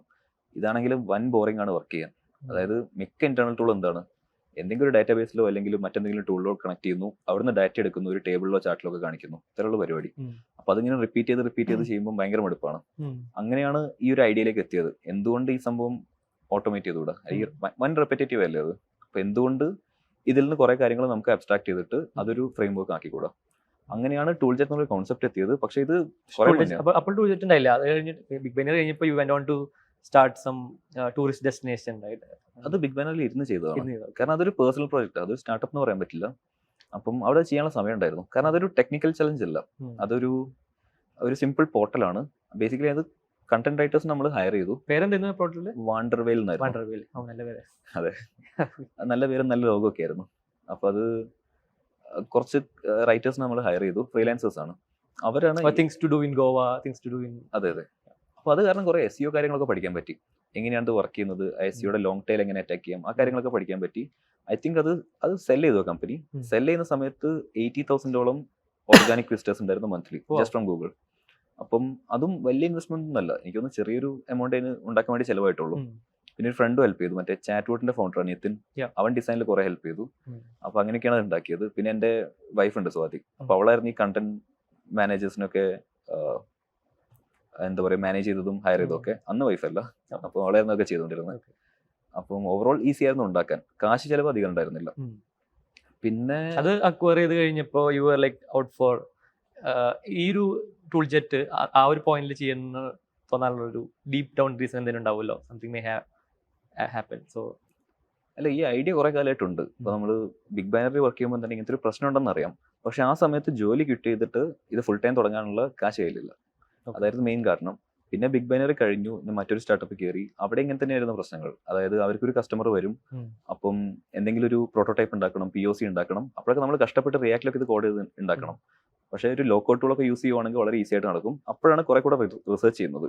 അതായത് എന്തൊക്കെ പ്ലാറ്റ്ഫോംസ് ഉണ്ട്, അപ്പം റീടൂൾ ഉണ്ട്, പവർ ആപ്സ് ഉണ്ട്, അങ്ങനത്തെ കാര്യങ്ങളൊക്കെ അപ്പോഴാണ് മനസ്സിലാവുന്നത്. അപ്പോൾ പക്ഷെ അതെല്ലാം വൻ എക്സ്പെൻസീവ് ആയിരുന്നു. അതും എന്താ പറയുക, അത്ര ഈസി അല്ലായിരുന്നു യൂസ് ചെയ്യാൻ. അപ്പം പിന്നെ ഓപ്പൺ സോഴ്സിലും കുറച്ച് ഓപ്ഷൻസ് ഉണ്ടായിരുന്നു. പക്ഷെ അവരെല്ലാവരും ജസ്റ്റ് അപ്പോൾ സ്റ്റാർട്ട് ചെയ്തിട്ടുണ്ടായിരുന്നുള്ളൂ, നമുക്ക് യൂസ് ചെയ്യാൻ പറ്റിയൊരു സ്റ്റേജ് ആയിരുന്നില്ല. അപ്പം ഇപ്പോഴും ക്വിറ്റ് ചെയ്യാൻ പറ്റാത്ത അവസ്ഥയായിരുന്നു. പിന്നെ ആ കമ്പനിയിൽ നിന്ന് ക്വിറ്റ് ചെയ്തു. അവിടെ ഒരു 5 മാസം നിന്നുള്ളൂ. അപ്പോൾ അത് കഴിഞ്ഞപ്പോഴേ ക്വിറ്റ് ചെയ്തു. പിന്നെ അടുത്ത വർഷം ഒരു മാർച്ച് ആയപ്പോഴേക്കുമാണ്, ആ സമയത്ത് ജോലി ഉണ്ടായിരുന്നില്ല. അപ്പോൾ മാർച്ച് ആയപ്പോഴേക്കുമാണ് ഈ വാണ്ടർവേൽ വാങ്ങാനുള്ള ഒരു ഓഫർ കിട്ടിയത്. അപ്പം വലിയ എമൗണ്ട് ഒന്നുമല്ല, പക്ഷേ വിറ്റു. കാരണം എന്താ വെച്ചാൽ ഒരു അടുത്തൊരു 5-6 മാസത്തേക്ക് വെറുതെ ഇരിക്കാനുള്ള കാശ് അതിൽ നിന്ന് കിട്ടും. അപ്പം ഓക്കെ, കയ്യിൽ കാശിരിപ്പുണ്ട്, ഒരു 5-6 മാസത്തേക്കെങ്കിലും ഐഡിയ ഇരിപ്പുണ്ട്. നെക്സ്റ്റ് ജോബ് വേഗം പോയി തപ്പേണ്ട ആവശ്യമില്ല, റൺവേ കിട്ടിയല്ലോ. അതെ, പിന്നെ കോവിഡ് സെക്കൻഡ് വേവും വരുന്നുണ്ട്. അപ്പൊ പിന്നെ എന്തായാലും വീട്ടിൽ സ്റ്റക്കാണ്. അപ്പം ചുമ്മാ എന്തെങ്കിലും പഠിക്കുക അല്ലെങ്കിൽ ഉണ്ടാക്കുക, അങ്ങനത്തെ ഒരു സ്റ്റേറ്റിലായിരുന്നു. അപ്പം വീണ്ടും ഇതൊന്ന് കുത്തിപ്പൊക്കി നോക്കുമ്പം ആ ഓപ്പൺ സോഴ്സ് കുറച്ച് ടൂൾസ് ഉണ്ടായിരുന്നല്ലോ, അത് അപ്പോഴും നല്ലൊരു സ്റ്റേറ്റിലായിരുന്നില്ല. അപ്പൊ എന്തുകൊണ്ട് അത് ഉണ്ടായിക്കൂടാന്ന് വിചാരിച്ചു. അപ്പൊ അങ്ങനെ സ്റ്റാർട്ട് ചെയ്തതാണ് ഇത്. അത് ഒരു 3 കൊല്ലം മുന്നേ, 3 years ബാക്ക്. അപ്പോൾ 3 years ബാക്ക് ഞാനത് പിന്നീട് കാണുന്നത് ഒരു ഹാക്കർ ന്യൂസിലൊരു പോസ്റ്റാണ്. അപ്പോൾ പിന്നെ ലൈക്ക് എനിക്ക് ലേറ്റർ ഓൺ ചോദിക്കാനുള്ള ക്വസ്റ്റ്യൻ കൂടിയാണ്. അതായത് ഇപ്പോൾ നവനീതിൻ്റെ ഏതെങ്കിലും ഒരു പോസ്റ്റ് റെഡിറ്റിലും ഹാക്കർ ന്യൂസിലും പ്രൊഡക്റ്റിലും എല്ലാ 2 മാസം കൂടുമ്പോൾ കാണാറുണ്ട്. അപ്പം അതിൻ്റെ ഒരു റീസണും കൂടിയും യു ക്യാൻ.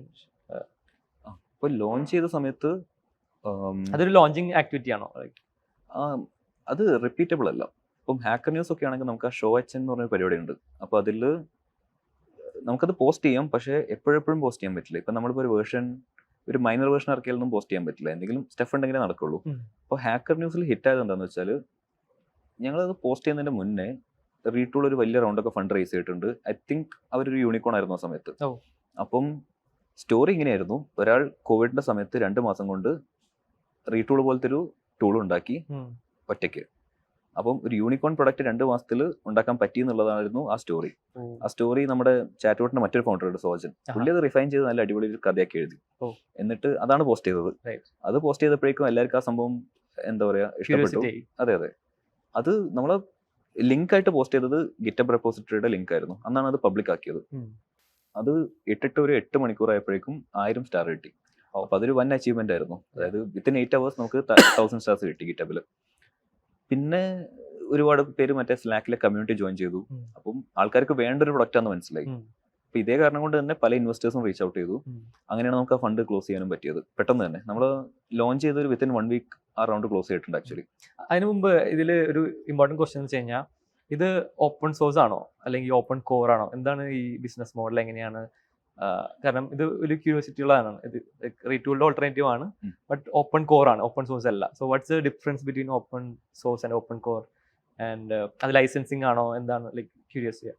അപ്പം ഓപ്പൺ സോഴ്സ് എന്ന് പറയുമ്പോൾ completely entire code base open source ആണ്. ഉം. അതായത് ആർക്ക് വേണേലും കാണാം, ആർക്ക് വേണേലും എന്ത് വേണേലും ചെയ്യാം, depending on the licence. Open core എന്ന് പറയുമ്പോൾ നമുക്ക് 2 പ്രൊഡക്റ്റ് ഉണ്ട്. ഒരു പ്രൊഡക്റ്റ് ഓപ്പൺ സോഴ്സ് ആണ്, അപ്പോൾ അതിന്റെ മേലെ ഉണ്ടാക്കിയ രണ്ടാമത്തെ പ്രൊഡക്റ്റ് ഉണ്ട്. ആ പ്രൊഡക്റ്റ് ഓപ്പൺ സോഴ്സ് അല്ല. ഓക്കെ, സോ ഇപ്പോൾ ടൂൾജെറ്റ് നോക്കുകയാണെങ്കിൽ അതിനകത്ത് ഫ്രീ പ്ലാൻ കാണാം, ഒരു ബിസിനസ് പ്ലാൻ കാണാം, എന്റർപ്രൈസ് പ്ലാൻ കാണാം. ഈ ഫ്രീ പ്ലാനിൽ എന്തൊക്കെയുണ്ടോ അതെല്ലാം ഓപ്പൺ സോഴ്സ് ആണ്. ഓക്കെ, പക്ഷേ പെയ്ഡ് പ്ലാനിലുള്ള ഫീച്ചേഴ്സ് എല്ലാം ക്ലോസ്ഡ് ആണ്. അങ്ങനെയാണ് അത് സ്ട്രക്ചർ ചെയ്തിരിക്കുന്നത്. പക്ഷെ അപ്പോഴും ഒരുപാട് കമ്പനീസ് ഓരോ രീതിയിലാണ് ചെയ്തേക്കുന്നത്. ഇപ്പോൾ ഗിറ്റ് ലാബ് നോക്കുകയാണെങ്കിൽ അവരുടെ എൻറ്റയർ കോഡ് ബേസ് പബ്ലിക് ആണ്, പക്ഷെ അവർക്ക് പെയ്ഡ് വേർഷനും ഉണ്ട്. അപ്പോൾ ബേസിക്കലി നമ്മൾ ആ എന്റർപ്രൈസ് എന്നുള്ള ഫോൾഡറിനകത്തുള്ള കോഡ് മാത്രം യൂസ് ചെയ്യാൻ പാടില്ല, അത്രേ ഉള്ളൂ. അതായത് നമ്മളത് ഫോർക്ക് ചെയ്ത് മോഡിഫൈ ചെയ്യാൻ പാടില്ല. അപ്പം നമ്മൾ ഫോളോ ചെയ്യുന്നത് ഓപ്പൺ കോർ ബിസിനസ് മോഡലാണ്. നമുക്ക് ബേസിക്കലി 2 പ്രൊഡക്റ്റ് ഉണ്ട്. ഇപ്പോൾ ടൂൾജെറ്റ് ലോഞ്ച് ചെയ്തു, അതിന് മുൻപായിട്ട് ഇപ്പോൾ ഒരു ടീം വേണമല്ലോ ഒരു കമ്പനി തുടങ്ങുന്ന സമയത്ത്. അപ്പോൾ ഫസ്റ്റ് ഹയറിനൊക്കെ എങ്ങനെ കണ്ടെത്തിയത്? എവിടെ നിന്നാണ് സെർച്ച് ചെയ്തത്? And all these things. അതെ, അത് ഈ ലോഞ്ചിന് ശേഷം ഒരു സീഡ് റൗണ്ട് റേസ് ചെയ്തു. അപ്പം അപ്പോഴും ഞാൻ മാത്രമേ ടീമിലുള്ളത്. അപ്പോൾ നമുക്ക് ഇമ്മീഡിയറ്റ് സോളോ ഫൗണ്ടർ അല്ലേ? അതെ.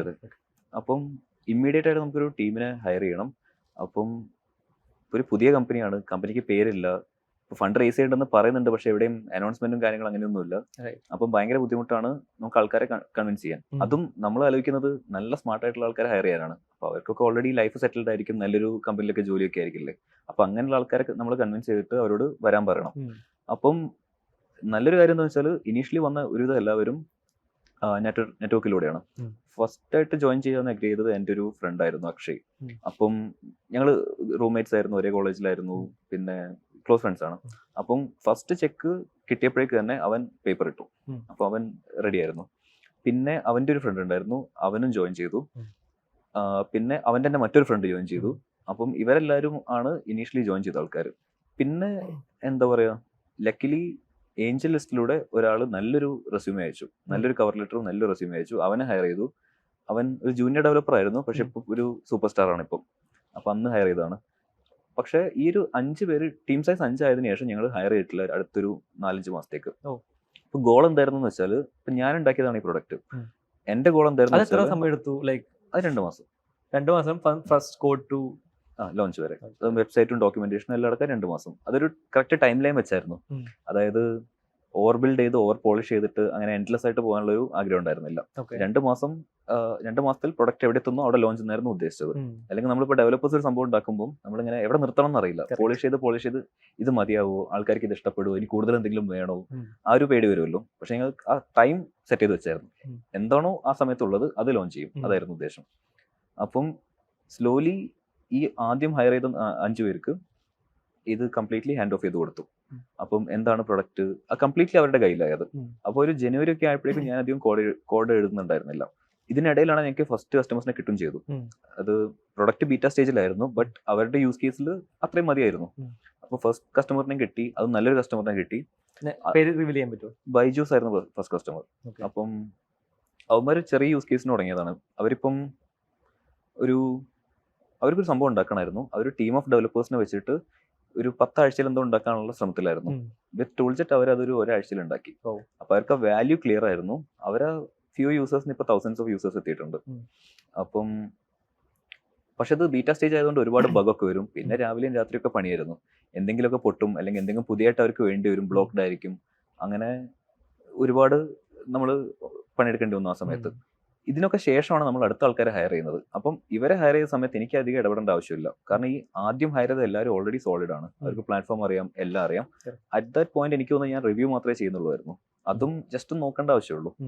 പിന്നെ ഇവൻച്വലി അതും നിർത്തി, കംപ്ലീറ്റ്ലി കോഡ് ബേസ് നിന്ന് മാറി. ഇപ്പൊ നമ്മളെക്കാളും നല്ല സ്മാർട്ട് ആയിട്ടുള്ള ആൾക്കാരെ ഹയർ ചെയ്ത് കഴിഞ്ഞപ്പോൾ നമ്മൾ അങ്ങോട്ട് പോകുന്നത് മണ്ടത്തരമാണ്. അപ്പം എല്ലാം അവരുടെ കയ്യിലായിരുന്നു ആ സമയത്ത്. അപ്പം ആഫ്റ്റർ 1 ഇയർ എനിക്ക് തോന്നുന്നു ടീം സൈസ് ഒരു 12 പേരെന്തോ ഉണ്ടായിരുന്നുള്ളൂ, ഒരു 1 ഇയർ ആകുമ്പോഴേക്ക്. അപ്പോൾ വളരെ സ്ലോ ആയിട്ടാണ് ഹയർ ചെയ്ത് പോയത്. അപ്പോൾ ഇതില് ടെക്നിക്കൽ റോൾസിലുള്ള ആൾക്കാർ മാത്രമായിരുന്നു, നോൺ ടെക്നിക്കൽ ഇതിൽ ഹയറിങ്സ് ഉണ്ടായിരുന്നു? ആദ്യം ഹയർ ചെയ്തതിൽ എല്ലാവരും ടെക്നിക്കൽ ആയിരുന്നു. ഒരു റൈറ്റർ ഉണ്ടായിരുന്നു, പുള്ളിക്കാരി ടെക്നിക്കൽ റൈറ്റിംഗ് ആയിരുന്നു. അത് ഈ ബ്ലോഗ് അങ്ങനത്തെ കാര്യങ്ങളൊക്കെ എഴുതാൻ വേണ്ടിയായിരുന്നു. ബാക്കി എല്ലാവരും ടെക്നിക്കലായിരുന്നു. ഈ ടെക്നിക്കൽ റോൾസിലേക്ക് ഹയർ ചെയ്തപ്പോൾ ആദ്യത്തെ കുറച്ച് ആൾക്ക് ഫ്രം ദ നെറ്റ്വർക്ക് വന്നു. പിന്നെയുള്ള ഹയേഴ്സ് ഒക്കെ പറഞ്ഞ പോലെ ലിങ്ക്ഡിൻ ത്രൂ അല്ലെങ്കിൽ ഇതൊക്കെ ആയിക്കോ. അവിടെ ഈ ഒരു നല്ല ഡെവലപ്പർ എങ്ങനെയാണ്, how do you evaluate like what's your check list പറയുകയാണെങ്കിൽ? ഇപ്പോൾ എൻ്റെ ഒരു കോൺസെപ്റ്റിൽ ആദ്യത്തെ 15 പേരാണ് കമ്പനിയുടെ കൾച്ചറും ആ കോഡ് ബേസിൻ്റെ ഒരു ക്വാളിറ്റി എല്ലാം സെറ്റ് ചെയ്യുന്നത്. അപ്പോൾ ആദ്യം ഹയർ ചെയ്ത ആൾക്കാരെല്ലാം നമ്മൾ വളരെ തൊറവായിട്ട് ഇൻ്റർവ്യൂ ചെയ്തിട്ടുണ്ട്.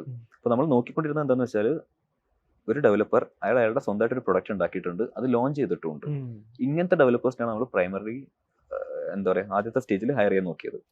അപ്പം ഇവരുടെ ഇതെന്താണെന്ന് വെച്ചാൽ, അവർ പ്രൊഡക്റ്റിനെ സ്വന്തം പ്രൊഡക്റ്റ് പോലെ സ്നേഹിച്ചോളും, അതുപോലെ കണ്ടോളും. അവർക്ക് ഭാവിയിൽ പ്രൊഡക്റ്റ് ഉണ്ടാക്കാനുള്ള ഒരു കഴിവുമുണ്ട്, അതിനുള്ളൊരു പാഷനും ഉണ്ട്.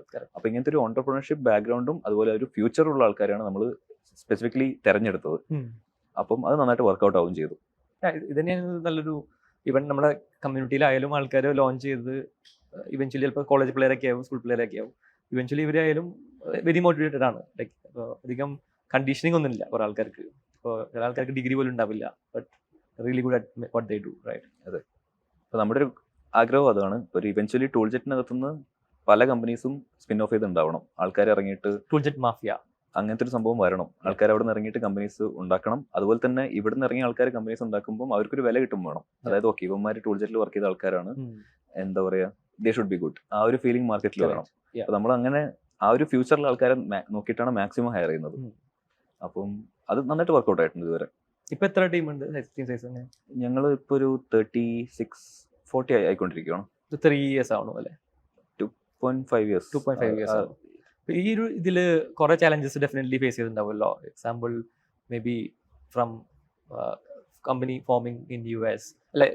ലൈക്ക് ക്വസ്റ്റ്യൻ എന്തിനാണ് US ഫോം ചെയ്തതിനുള്ളതും, like finding the investors and പിന്നീടുള്ള റൗണ്ടും അതെല്ലാം. Like I am really interested to look deep down. So ഈ കമ്പനി ആദ്യം, അതായത് പ്രൊഡക്റ്റ് ആദ്യം ഉണ്ടാക്കിയപ്പോൾ തന്നെ ഇതൊരു VC ഫണ്ടഡ് പ്രൊഡക്റ്റ് ആയിരിക്കും എന്നുള്ളൊരു പ്ലാൻ ഉണ്ടായിരുന്നു. ഒരു ബ്ലോഗ് ഞാൻ വായിച്ചിരുന്നു ആ സമയത്ത്, like why I decide to go for VC funding over bootstrapping. അപ്പോൾ അതിനെ പറ്റി ജസ്റ്റ് ഒന്ന് ഓഡിയൻസിന് ഷെയർ ചെയ്ത് കൊടുക്കും. എന്തായിരുന്നു എൻ്റെ പ്രൈമറി റീസൺസും മോട്ടീവും? ഇതിൽ മെയിൻ റീസൺ എന്താണെന്ന് വെച്ചാൽ, ഈ പ്രൊഡക്റ്റ് സെല്ലബിൾ ആവുന്നതിന് മുന്നേ ഒരുപാട് ഡെവലപ്പ് ചെയ്യാനുണ്ട്. അപ്പോൾ നമുക്കൊരു സിമ്പിളായിട്ട് സെല് ചെയ്യാൻ പറ്റുന്ന സംഗതിയല്ല. ഒരു കമ്പനി വരുന്നു, അവർ യൂസ് ചെയ്യുന്നു, അപ്പോൾ ഒരുപാട് ഇന്റഗ്രേഷൻസും കാര്യങ്ങളൊക്കെ ആവശ്യമുണ്ട്, ഒരുപാട് കോമ്പണൻസ് ആവശ്യമുണ്ട്, അതായത് UI കോമ്പണൻസ്. അപ്പോൾ ഈ സംഗതികളെല്ലാം ബൂട്ട് സ്ട്രാപ്ഡ് ആയിട്ട് ഉണ്ടാക്കണമെങ്കിൽ ഒരുപാട് സമയം എടുക്കും. അപ്പോൾ പേഷ്യൻസ് കുറച്ച് കുറവായതുകൊണ്ട് VC ഫണ്ടഡ് റൗട്ടാണ് കുറച്ചുകൂടെ ബെറ്റർ. അപ്പം ലുക്കിംഗ് ബാക്ക് തിരിഞ്ഞു നോക്കുകയാണെങ്കിൽ അത് തന്നെയായിരുന്നു റൈറ്റ് ഡിസിഷൻ. അതെ. അപ്പോൾ നമ്മളിപ്പോൾ VC ഫണ്ടഡ് അല്ലായിരുന്നെങ്കിൽ ഒരുപാട് സമയം എടുത്തേനെ ഇവിടെ എത്താൻ വേണ്ടിയിട്ട്.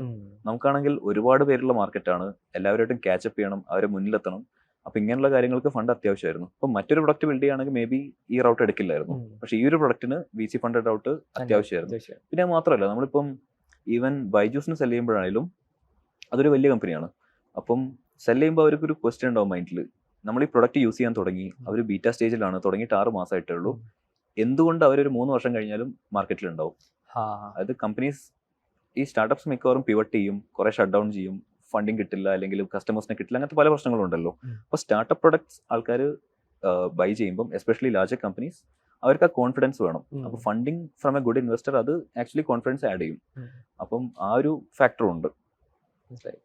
ഇത് കമ്പനി പിന്നെ സ്ട്രക്ചർ ചെയ്തിട്ടുള്ളത് US-ലാണല്ലോ. അപ്പോൾ അതിനുള്ള റീസൺ എന്തായിരിക്കും? ഇത് തന്നെയാണ്. ഇപ്പോൾ US കമ്പനി ആണെങ്കിൽ കുറെ കാര്യങ്ങൾ വളരെ ഈസിയാണ്. ഇപ്പോൾ ഫണ്ടിങ് ആണെങ്കിലും ഇന്ത്യയിൽ കുറച്ച് ബുദ്ധിമുട്ടാണ്. പിന്നെ മിക്ക ഇൻവെസ്റ്റേഴ്സിനും US ബേസ്ഡ് ആണ് അവരുടെ ഫണ്ട്. ഇപ്പം ഇന്ത്യൻ ഇൻവെസ്റ്റേഴ്സ് ആണെങ്കിൽ പോലും അവർക്ക് US-ൽ ഒരു ഫണ്ട് ഉണ്ട്, എൻറ്റിറ്റി ഉണ്ട്. അപ്പോൾ അതിൽ നിന്ന് ട്രാൻസ്ഫർ ചെയ്യാൻ വളരെ ഈസിയാണ്. അപ്പം മിക്കവാറും ഇപ്പോൾ YC ആണെങ്കിൽ പോലും അവർ എന്താ പറയുക, കമ്പനീസിനോട് US-ൽ രജിസ്റ്റർ ചെയ്യാൻ പറയുന്നുണ്ടല്ലോ.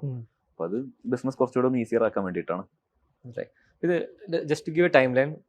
ഹാക്കർ ന്യൂസിൽ ലോഞ്ച് ചെയ്തു, within few hours 1000 stars reach ചെയ്തു. ഒപ്പം തന്നെ ഒരു സീഡ് റൗണ്ട് റേസ് ചെയ്തു. പിന്നെ സീഡ് റൗണ്ടിൽ നിന്ന് നെക്സ്റ്റ് റൗണ്ടിലേക്ക് എത്ര ടൈം ഡ്യൂറേഷൻ ഉണ്ടായിരുന്നു? ഏകദേശം ഒരു 1 year ഉണ്ടായിരുന്നു. കാരണം എന്താണെന്ന് വെച്ചാൽ, അപ്പോഴും നമ്മൾ നെക്സ്റ്റ് റൗണ്ട് റേസ് ചെയ്തത് എന്താ പറയുക, നമുക്ക് കൂടുതൽ കാശ് ആവശ്യം വന്നു. കാശ് കയ്യിലുണ്ട്, പക്ഷെ നമ്മൾ ഒരുപാട് കാര്യങ്ങൾ ഉണ്ടാക്കാനുള്ള ഏരിയാസ് ഐഡന്റിഫൈ ചെയ്തു. അപ്പോൾ കൂടുതൽ കാശ് ഉണ്ടെങ്കിൽ അത് വളരെ പെട്ടെന്ന് ചെയ്യാൻ പറ്റും. അപ്പൊ അങ്ങനെയാണ് രണ്ടാമത്തെ റൗണ്ട് ഒരു എക്സ്റ്റൻഷൻ പോലെ റേസ് ചെയ്തത്. അത് നമ്മൾ ഇതുവരെ ഏകദേശം ഒരു 7 million റേസ് ചെയ്തിട്ടുണ്ട് ടോട്ടൽ. അതെ. പക്ഷെ നമ്മൾ അത്രയും സ്പെൻഡ് ചെയ്യുന്നൊന്നുമില്ല, നമ്മൾ ഭയങ്കര ലീൻ ആയിട്ടാണ് പോകുന്നത്. ഇപ്പോഴും ഈ കമ്പീറ്റിംഗ് കമ്പനീസ് എടുത്ത് നോക്കുകയാണെങ്കിൽ ചിലർക്കൊക്കെ എന്താ പറയുക ഒരു 5 ഇരട്ടി വരെ എംപ്ലോയീസ് ഉള്ളവരുണ്ട്, സെയിം സ്റ്റേജിൽ സ്റ്റാർട്ട് ചെയ്തവർ. ബിഗർ കമ്പനീസ് ആണെങ്കിൽ അപ് ടു 500 എംപ്ലോയീസ് ഉണ്ട്. അപ്പോൾ നമ്മളിപ്പോഴും ആ ഒരു 40 താഴെ കീപ്പ് ചെയ്യുന്നുണ്ട്. വളരെ ലീൻ ആയിട്ടാണ് പോകുന്നത്. സോ ഫണ്ട് ഒരു എന്താ പറയുക, നമുക്കൊരു കോൺഫിഡൻസ് ആണ്, സംഭവം കയ്യിലുണ്ട്. ഇത് ഉണ്ടാക്കാൻ എത്ര സമയം എടുക്കും നമുക്കറിയില്ല. പിന്നെ ഡെവലപ്പർ ടൂൾ ആണ്, ഓപ്പൺ സോഴ്സ് ആണ്. അതിന്റെ GTM എന്ന് പറയുന്നത് ഒരുപാട് സമയം എടുക്കും. ഇനീഷ്യലി നമ്മൾ ഫോക്കസ് ചെയ്യുന്നത് പ്രൊഡക്റ്റ് ഉണ്ടാക്കാനും കമ്മ്യൂണിറ്റി ഉണ്ടാക്കാനുമാണ്. ആ കമ്മ്യൂണിറ്റി ആണ് എല്ലാം. പ്രൊഡക്റ്റ് ആർക്കും കോപ്പി ചെയ്യാം, ആ കമ്മ്യൂണിറ്റി അതുപോലെ ബിൽഡ് ചെയ്യണമെങ്കിൽ ഈസി അല്ല, അത് കോപ്പി ചെയ്യാൻ പറ്റിയൊരു കാര്യമല്ല. അപ്പം അതിലായിരുന്നു നമ്മുടെ ഇത്രയും കാലത്തെ ഫോക്കസ്. 500ഓളം കോൺട്രിബ്യൂട്ടേഴ്സ് എന്ന് പറഞ്ഞു. അപ്പോൾ അത് കമ്മ്യൂണിറ്റി ഉള്ളവരുകൊണ്ടാണ് അത് വർക്ക്ഔട്ട് ചെയ്തത്. അപ്പോൾ അതിൽ എന്തൊക്കെയാണ് ആസ് എ കാണുന്ന ഒരു ഓഡിയൻസ് ചിലപ്പോൾ ഇതുപോലൊരു പ്രൊഡക്റ്റ് ഉണ്ടാക്കാൻ ഓപ്പൺ സോഴ്സ് ആണ് ആഗ്രഹമെങ്കിൽ, അല്ലെങ്കിൽ ഓപ്പൺ കോർ താല്പര്യമെങ്കിൽ, അവർക്ക് എങ്ങനെ ഈ കമ്മ്യൂണിറ്റി പാർട്ട് എങ്ങനെ സ്റ്റാർട്ട്? സോ ഞങ്ങൾക്ക് വർക്ക്ഔട്ട് ആയത് എന്താണെന്ന് വെച്ചാൽ, ഇപ്പോൾ ഹാക്കർ ന്യൂസിന്റെ കാര്യം പറഞ്ഞില്ലേ, അതുപോലെ ഡെവലപ്പേഴ്സ് ഹാങ് ഔട്ട് ചെയ്യുന്ന മറ്റൊരു കമ്മ്യൂണിറ്റിയാണ് റെഡിറ്റ്, മറ്റൊരെണ്ണമാണ് dev.to, ഹാഷ്നോഡ്, അങ്ങനെ ഒരുപാട് കാര്യങ്ങളുണ്ട്. അപ്പോൾ ഇതിലെല്ലാം നമ്മൾ ഇടയ്ക്ക് എന്തെങ്കിലും ആർട്ടിക്കിളൊക്കെ എഴുതാറുണ്ട്. അപ്പം ഡെവലപ്പേഴ്സിന്റെ ഇടയിൽ ആ മൈൻഡ് ഷെയർ ക്രിയേറ്റ് ചെയ്യുമ്പോഴാണ് അവരിങ്ങനെ ഒരു പ്രൊജക്ട് ഉണ്ടെന്ന് അറിയുന്നത്, അതിൽ വന്ന് കോൺട്രിബ്യൂട്ട് ചെയ്യുന്നതും. അടുത്ത പോയിന്റ് എന്താണെന്ന് വെച്ചാൽ, ഈ പ്രൊഡക്റ്റ് ഡെവലപ്പർ ഫോക്കസ്ഡ് ആണ്. ഡെവലപ്പേഴ്സ് ആണ് ഈ പ്രൊഡക്റ്റ് യൂസ് ചെയ്യുന്നത്.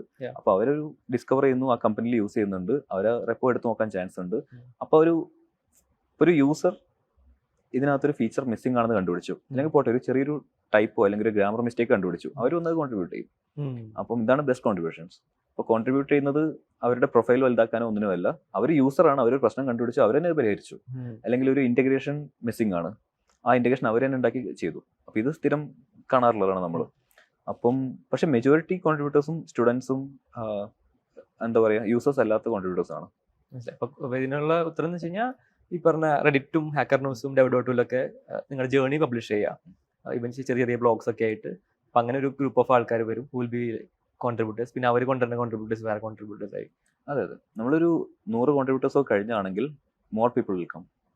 സോ ആദ്യം വരുന്ന ആൾക്കാരൊന്നും അത്രയും സീരിയസ് ആവണമെന്നില്ല, കാരണം പ്രൊഡക്റ്റ് റെഡി അല്ല, അപ്പം പ്രോപ്പറായിട്ട് യൂസേഴ്സ് ഇല്ല. പിന്നെ ഒരു 100 ഒക്കെ കഴിയുമ്പോഴാണ് പ്രൊജക്ട് കുറച്ചുകൂടെ വലുതാവുക. ഒരു 5000 സ്റ്റാർ, ഒരു 100 കോൺട്രിബ്യൂട്ടേഴ്സ് എന്നൊക്കെ പറയുമ്പോൾ കുറച്ചുകൂടെ ഒരു വലിയ പ്രൊഡക്റ്റ് ആയില്ലേ, അപ്പോഴാണ് കുറച്ചുകൂടെ സീരിയസ് കോൺട്രിബ്യൂട്ടേഴ്സ് വരാറ്. അപ്പം മോസ്റ്റ്ലി ഓർഗാനിക് തന്നെയാണ്. അപ്പോൾ ഈ ടൂൾ ജെറ്റിലേക്ക് ഇപ്പോൾ ഒരു കാണുന്ന ഓഡിയൻസിന് കോൺട്രിബ്യൂട്ട് ചെയ്യണമെങ്കിൽ എന്താ, what's the steps to contribute? പ്രത്യേകിച്ചൊന്നുമില്ല. ആ റെപ്പോയിൽ പോയി നോക്കിയാൽ ഇഷ്യൂസ് ഉണ്ട്. അപ്പൊ ഇഷ്യൂസിനകത്ത് കമ്മ്യൂണിറ്റിക്ക് കോൺട്രിബ്യൂട്ട് ചെയ്യാൻ പറ്റുന്ന ഇഷ്യൂസ് നമ്മൾ ടാഗ് ചെയ്ത് വെച്ചിട്ടുണ്ട്. ഇപ്പൊ ചില ഇഷ്യൂസ് എന്താ പറയുക അർജന്റ് ആയിരിക്കും, അപ്പം അത് കമ്മ്യൂണിറ്റിയെ റിലേ ചെയ്യാൻ ചിലപ്പം പറ്റില്ല. ഇപ്പം എന്താ പറയുക, ഇപ്പൊ സ്റ്റുഡൻസ് ഒക്കെ ആണെങ്കിൽ അവർക്ക് എക്സാം വരും, മറ്റെന്തെങ്കിലും വരും, ഡിസ്ട്രാക്റ്റഡ് ആവാം. ഇപ്പൊ ഒരു കമ്പനിയിൽ വർക്ക് ചെയ്യുന്ന ഒരു ഡെവലപ്പർ ആണെങ്കിൽ അവിടെ എന്തെങ്കിലും പ്രയോറിറ്റീസ് വരാം. അപ്പോൾ നമ്മൾ കോർ ഇഷ്യൂസ് കമ്മ്യൂണിറ്റിക്ക് മിക്ക സമയവും കൊടുക്കാറില്ല, കാരണം ടൈം സെൻസിറ്റീവ് ആണെങ്കിൽ കൊടുക്കാറില്ല. പക്ഷെ കുറെ ബാക്കി ഐറ്റംസ് ഉണ്ട്, പ്ലഗിൻസ്, അതായത് കണക്ടേഴ്സ്, ഇന്റഗ്രേഷൻസ്, അങ്ങനത്തെ ഒക്കെ ആണെങ്കിൽ നമുക്ക് കുറച്ചെല്ലാം വെയിറ്റ് ചെയ്യാൻ പറ്റും. അപ്പൊ ഇങ്ങനത്തെ ഒക്കെ ആണെങ്കിൽ നമ്മൾ കമ്മ്യൂണിറ്റി ടാഗ് ആഡ് ചെയ്തിട്ട്, ആ ലേബൽ ആഡ് ചെയ്തിട്ട് ഗിറ്റബിലേക്ക് ഇഷ്യൂ ക്രിയേറ്റ് ചെയ്യും. അതിൽ നിന്ന് ഓർഗാനിക്കലി ആൾക്കാർ പിക്കപ്പ് ചെയ്യാറുണ്ട്. അപ്പം നമ്മളൊരു ഇഷ്യൂ ഗിറ്റബിൽ ഉണ്ടാക്കുവാണെങ്കിൽ വിത്തിൻ 30 minutes ആരെങ്കിലും അത് അസൈൻ ചെയ്യുന്നുണ്ട്. അപ്പം കുറെ വെബ്സൈറ്റ് ഉണ്ട് ഇങ്ങനത്തെ കമ്മ്യൂണിറ്റി ഇഷ്യൂസ് സ്ക്രേപ്പ് ചെയ്യാൻ വേണ്ടിയിട്ട്. അപ്പൊ അങ്ങനത്തെ വെബ്സൈറ്റ്സിൽ ലിസ്റ്റഡ് ആയതുകൊണ്ട് അതിന്റെ നോട്ടിഫിക്കേഷനും കാര്യങ്ങളെല്ലാം ഉണ്ട്. അപ്പൊ ആൾക്കാർ വളരെ പെട്ടെന്ന് ഒന്ന് അസൈൻ ചെയ്യും.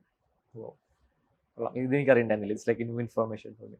അപ്പോൾ ഈ കമ്മ്യൂണിറ്റി ഉണ്ടായി, ഇപ്പോൾ അറൗണ്ട് ഒരു 500 കോൺട്രിബ്യൂട്ടേഴ്സ് ഉണ്ട്. അതെങ്ങനെയാണ് മെയിൻറ്റെയിൻ ചെയ്ത് പോകുന്നത്? ലൈക്ക് യു ഹാവ് സം ഏതെങ്കിലും സ്ലാക്കോ അല്ലെങ്കിൽ എന്തെങ്കിലും ഉപയോഗിക്കുന്നുണ്ടോ? പിന്നെ അതെങ്ങനെയാണ് അതിൻ്റെ ഡൈനാമിക്സ് ഇപ്പോഴും അതേപോലെ മെയിൻറ്റെയിൻ ചെയ്ത് കൊണ്ടുപോകുന്നത്? അതെ, കമ്മ്യൂണിറ്റി നമ്മൾ മെയിൻറ്റെയിൻ ചെയ്യുന്നത് സ്ലാക്കിലാണ്. ഇപ്പോൾ കുറേ കമ്പനീസ് ഡിസ്കോഡ് മെയിൻറ്റെയിൻ ചെയ്യുന്നുണ്ട്, പക്ഷേ പേഴ്സണലി സ്ലാക്ക് ആയിരുന്നു കുറച്ചുകൂടി ഈസിയർ ആയിട്ട് തോന്നിയത്, അപ്പം സ്ലാക്ക് എടുത്തു. സോ കമ്മ്യൂണിറ്റി മെയിൻറ്റെയിൻ ചെയ്യാൻ ഞങ്ങൾക്കൊരു ഡെവലപ്പർ അഡ്വക്കേറ്റ് ടീമുണ്ട്. അപ്പം ഇവരെന്താ ചെയ്യുന്നതെന്ന് വെച്ചാൽ, ഇപ്പം ലെറ്റ്സ് സേ സ്ലാക്കിനകത്ത് ഏതെങ്കിലും ഒരു കമ്മ്യൂണിറ്റി മെമ്പർ എന്തെങ്കിലും ഒരു ഇഷ്യൂ പോസ്റ്റ് ചെയ്യുവാണെങ്കിൽ ഇവരതിനെ റെസ്പോണ്ട് ചെയ്യും. സോ അവരിപ്പോൾ ഒരു പുതിയ ഫീച്ചർ ചോദിക്കുവാണ് അല്ലെങ്കിൽ ഒരു ബഗ് റിപ്പോർട്ട് ചെയ്യുവാണ്, ആ കേസിലെല്ലാം ഡെവലപ്പർ അഡ്വക്കേറ്റ്സ് അത് നോക്കിയിട്ട് അത് പ്രൊഡക്റ്റ് ടീമായിട്ട് സംസാരിച്ചിട്ട് അതിന്റെ പ്രയോറിറ്റി കണ്ടുപിടിക്കും, തിരിച്ച് റെസ്പോണ്ട് ചെയ്യും. ചിലപ്പോൾ നമുക്ക് എന്താ പറയുക ഇമീഡിയറ്റ്ലി ഷിപ്പ് ചെയ്യാൻ പറ്റുന്ന ഫീച്ചർ ആയിരിക്കാം, ചിലപ്പോൾ നമ്മുടെ എന്താ പറയുക പ്രൊഡക്റ്റ് റോഡ് മാപ്പിൽ ഉണ്ടാവാത്ത ഫീച്ചർ ആയിരിക്കും അത്. അപ്പോൾ ഇതെല്ലാം കമ്മ്യൂണിറ്റി ആയിട്ട് എന്താ പറയുക കമ്മ്യൂണിക്കേറ്റ് ചെയ്യണം. പിന്നെ ഈ ഡെവലപ്പർ അഡ്വക്കേറ്റ്സിൽ ചിലർ ചെയ്യുന്നത് എന്താണെന്ന് വെച്ചാൽ, ഈ ഡെവലപ്പർ അഡ്വക്കേറ്റ് എന്താണ്? പുതിയൊരു ടേമാണ്, ടെർമിനോളജിയാണ്. അപ്പോൾ ഇത് റെലവെന്റ് ആയുള്ളത് ചിലപ്പോൾ ഡെവലപ്പർ ടൂൾസ് മാത്രമായിരിക്കാം. അപ്പോൾ അതിനെപ്പറ്റി കൂടുതൽ പറയാൻ പറ്റും, എന്താണ് ഈ ഡെവലപ്പർ അഡ്വക്കേറ്റ് എന്ന റോള്? അല്ലെങ്കിൽ ഇപ്പോൾ ഇവൻ ആരെങ്കിലും കേൾക്കുന്ന ആൾക്കാർക്ക് താല്പര്യം ഉണ്ടെങ്കിൽ ഷുഡ് സ്റ്റാർട്ട് ദെയർ കരിയർ ചെയ്യുന്നത്? അപ്പം ഡെവലപ്പർ അഡ്വക്കേറ്റ് എന്ന് പറയുന്നത് ഈ ഡെവ് ടൂൾ കമ്പനികളിൽ എന്താ പറയുക ഡെവലപ്പേഴ്സിന് വേണ്ടി അവരുടെ ആവശ്യങ്ങൾ അഡ്വക്കേറ്റ് ചെയ്യാൻ വേണ്ടിയിട്ട് ഒരു ടീം വേണം. ഇപ്പം ടിപ്പിക്കലി നമ്മുടെ സപ്പോർട്ട് ടീം ഇല്ലേ, പക്ഷെ അത് ഇവിടെ വർക്കൗട്ട് ആവില്ല. കാരണം നമുക്ക് ഡെവലപ്പേഴ്സായിട്ട് റിലേറ്റ് ചെയ്യാൻ പറ്റണമല്ലോ. അപ്പം ഡെവലപ്പേഴ്സിനോട് സംസാരിച്ച് അവരുടെ പ്രശ്നങ്ങളും ആവശ്യങ്ങളും എന്താണെന്ന് മനസ്സിലാക്കിയിട്ട് അത് എഞ്ചിനീയറിംഗ് അല്ലെങ്കിൽ പ്രൊഡക്റ്റ് ടീമായിട്ട് റിലേ ചെയ്തിട്ട് ആ ഒരു ബ്രിഡ്ജാണ് ഈ കമ്മ്യൂണിറ്റി ടീം അല്ല ഡെവറൽ ടീം. കമ്മ്യൂണിറ്റി അവരുടെ ഒരു ഡ്യൂട്ടിയാണ്, അതായത് അവരുടെ റെസ്പോൺസിബിലിറ്റിയാണ് കമ്മ്യൂണിറ്റി മെയിൻറ്റെയിൻ ചെയ്യൽ. ഇവർ എന്താ പറയുക, മറ്റ് കമ്പനീസായിട്ട് റീച്ച് ഔട്ട് ചെയ്തിട്ട് കുറേ ഇവന്റ്സ് ഒക്കെ നടത്തും. ഇപ്പോൾ ഫോർ എക്സാമ്പിൾ ഞങ്ങൾ സ്ട്രൈപ്പ് ആയിട്ടും മോങ്കോ ഡി ബി ആയിട്ടും അഷൂർ ആയിട്ടൊക്കെ ഒരു ഇവന്റ്സ് നടത്തിയിട്ടുണ്ട്. ഈ എല്ലാ കേസിലും അവരുടെ പ്രൊഡക്ട്സും നമ്മുടെ പ്രൊഡക്റ്റും കോംപ്ലിമെന്ററി ആണ്. ഇപ്പം മോങ്കോ ആണെങ്കിൽ മോങ്കോ ബാക്ക് എൻഡ് ആയിട്ട് യൂസ് ചെയ്തിട്ട് ടൂൾജെറ്റ് ഫ്രണ്ട് എൻഡ് ആയിട്ട് യൂസ് ചെയ്തിട്ട് ഒരു ആപ്ലിക്കേഷൻ ഉണ്ടാക്കാം. സ്ട്രൈപ്പ് ആണെങ്കിൽ ഇപ്പൊ സ്ട്രൈപ്പിനകത്ത് അവർ കുറെ APIs പ്രൊവൈഡ് ചെയ്യുന്നുണ്ട്. അപ്പം ഇപ്പൊ ഒരു ടീമിന് ഒരു റീഫണ്ട് ഡാഷ്ബോർഡ് ഉണ്ടാക്കണം, അതായത് കസ്റ്റമർ സപ്പോർട്ട് ടീമിന് കൊടുക്കാൻ വേണ്ടിയിട്ട് ഒരു റീഫണ്ട് ഡാഷ്ബോർഡ് ഉണ്ടാക്കണം. അത് എന്താ പറയുക, അതിന് ഫ്രണ്ട് എൻഡ് വേണമല്ലോ. ആ ഫ്രണ്ട് എൻഡ് ടൂൾജെറ്റ് വെച്ച് ഉണ്ടാക്കാം. സ്ട്രൈപ്പിന്റെ ഇന്റഗ്രേഷൻ ഉള്ളതുകൊണ്ട് ആ API എൻഡ് പോയിന്റ് ടൂൾജെറ്റ് തന്നെ കോൾ ചെയ്യാൻ പറ്റും. അപ്പോൾ ഒരു എൻറ്റയർ ആപ്ലിക്കേഷൻ ബിൽഡ് ചെയ്യാൻ പറ്റും. അങ്ങനെയാണ് സ്ട്രൈപ്പായിട്ട് നമ്മൾ കൊളാബറേറ്റ് ചെയ്തത്. അപ്പൊ ഇങ്ങനത്തെ കൊളാബറേഷനിൽ കൂടെ അവരുടെ കസ്റ്റമേഴ്സിന് ടൂൾജെറ്റ് എന്താണെന്ന് അറിയാൻ പറ്റും. അതായത് അവരുടെ ഇവന്റ് ആയിരിക്കും മിക്കവാറും, നമ്മുടെ ഇവന്റ് ആയിരിക്കില്ല. അവരുടെ ഇവന്റിൽ നമ്മൾ ഗസ്റ്റ് ആയിട്ട് പോകുമായിരിക്കും. അപ്പൊ അവരുടെ കസ്റ്റമേഴ്സിന് മനസ്സിലാവും ഓക്കെ ഇങ്ങനെ ഒരു പോസിബിലിറ്റി ഉണ്ടെന്ന്. അപ്പം ഇതും ഡെവലപ്പർ അഡ്വക്കേറ്റ്സിന്റെ ജോലിപ്പെട്ടതാണ്. അവരിപ്പോ ആൾക്കാരെ ഇമെയിലേക്കോ അവിടുത്തെ കോർഡിനേറ്റ് ചെയ്ത് ഇത് അറേഞ്ച് ചെയ്ത് തരും. അതെ, ഇപ്പൊ നീ നേരത്തെ പറഞ്ഞ പോലെ ഇത് ഒരു പുതിയ ടേമാണ്, അധികം ആൾക്കാരില്ല. സോ അവർക്ക് അങ്ങോട്ടും ഇങ്ങോട്ടും അറിയാം ആക്ച്വലി. അപ്പൊ ഡെവലപ്പർ അഡ്വക്കേറ്റ്സിന്റെ കമ്മ്യൂണിറ്റി എന്ന് പറയുമ്പോൾ ആകെ ഒരു ഹാൻഡ്ഫുൾ ഓഫ് കമ്പനീസിന് മാത്രമേ ഈ റോൾ ഉണ്ടാവുള്ളൂ. അപ്പൊ എല്ലാവർക്കും ആവശ്യമുള്ള റോൾ അല്ല ഇത്. ഇപ്പൊ ഒരു CRM അല്ലെങ്കിൽ ഒരു ഹെൽപ്പ് ഡെസ്ക് ഉണ്ടാക്കുന്ന കമ്പനിക്ക് ഇത് ആവശ്യമില്ല. അപ്പം സ്പെസിഫിക് ആയിട്ടുള്ള ടൂൾസിന് മാത്രമേ ഇത് ആവശ്യമുള്ളൂ. അപ്പം അവർക്ക് അങ്ങോട്ടും ഇങ്ങോട്ടും ഏകദേശം അറിയാം, ഇവന്റ്സിനോ കണ്ടിട്ടായാലും അറിയാം. അപ്പൊ അവർ കൊളാബറേറ്റ് ചെയ്തിട്ട് ഇങ്ങനത്തെ സംഗതികൾ കൊണ്ടുവരും. പിന്നെ അവരുടെ ഒരു ഡ്യൂട്ടി എന്ന് പറയുന്നത് ഡോക്യുമെന്റേഷൻ ആണ്. ഇപ്പം ഡെവലപ്പേഴ്സ് ആദ്യം എടുത്ത് നോക്കുന്ന സാധനം അതാണ് ഡോക്യുമെന്റേഷൻ. അപ്പൊ അത് മെയിൻറ്റെയിൻ ചെയ്യുന്നതും ഈ ഡെവലപ്പർ അഡ്വക്കേറ്റ് ടീമാണ്. ഇപ്പം എഞ്ചിനീയേഴ്സ് ഡോക്യുമെന്റേഷൻ ചെറുതായിട്ട് എഴുതാറുണ്ട്, പക്ഷേ പ്രശ്നം എന്ന് വെച്ചാൽ അവന്മാർ വൻ സ്മാർട്ടാണ്. അപ്പൊ അവർ എഴുതുന്ന ഡോക്യുമെന്റേഷൻ മിക്കവാറും സാധാ യൂസേഴ്സിന് മനസ്സിലാവണമെന്നില്ല, because they are closer to the product. So അവർ ആ കോണ്ടെക്സ്റ്റ് വെച്ചിട്ടാണ് ഡോക്യുമെന്റേഷൻ എഴുതുന്നത്. അതെല്ലാവർക്കും മനസ്സിലാവില്ല.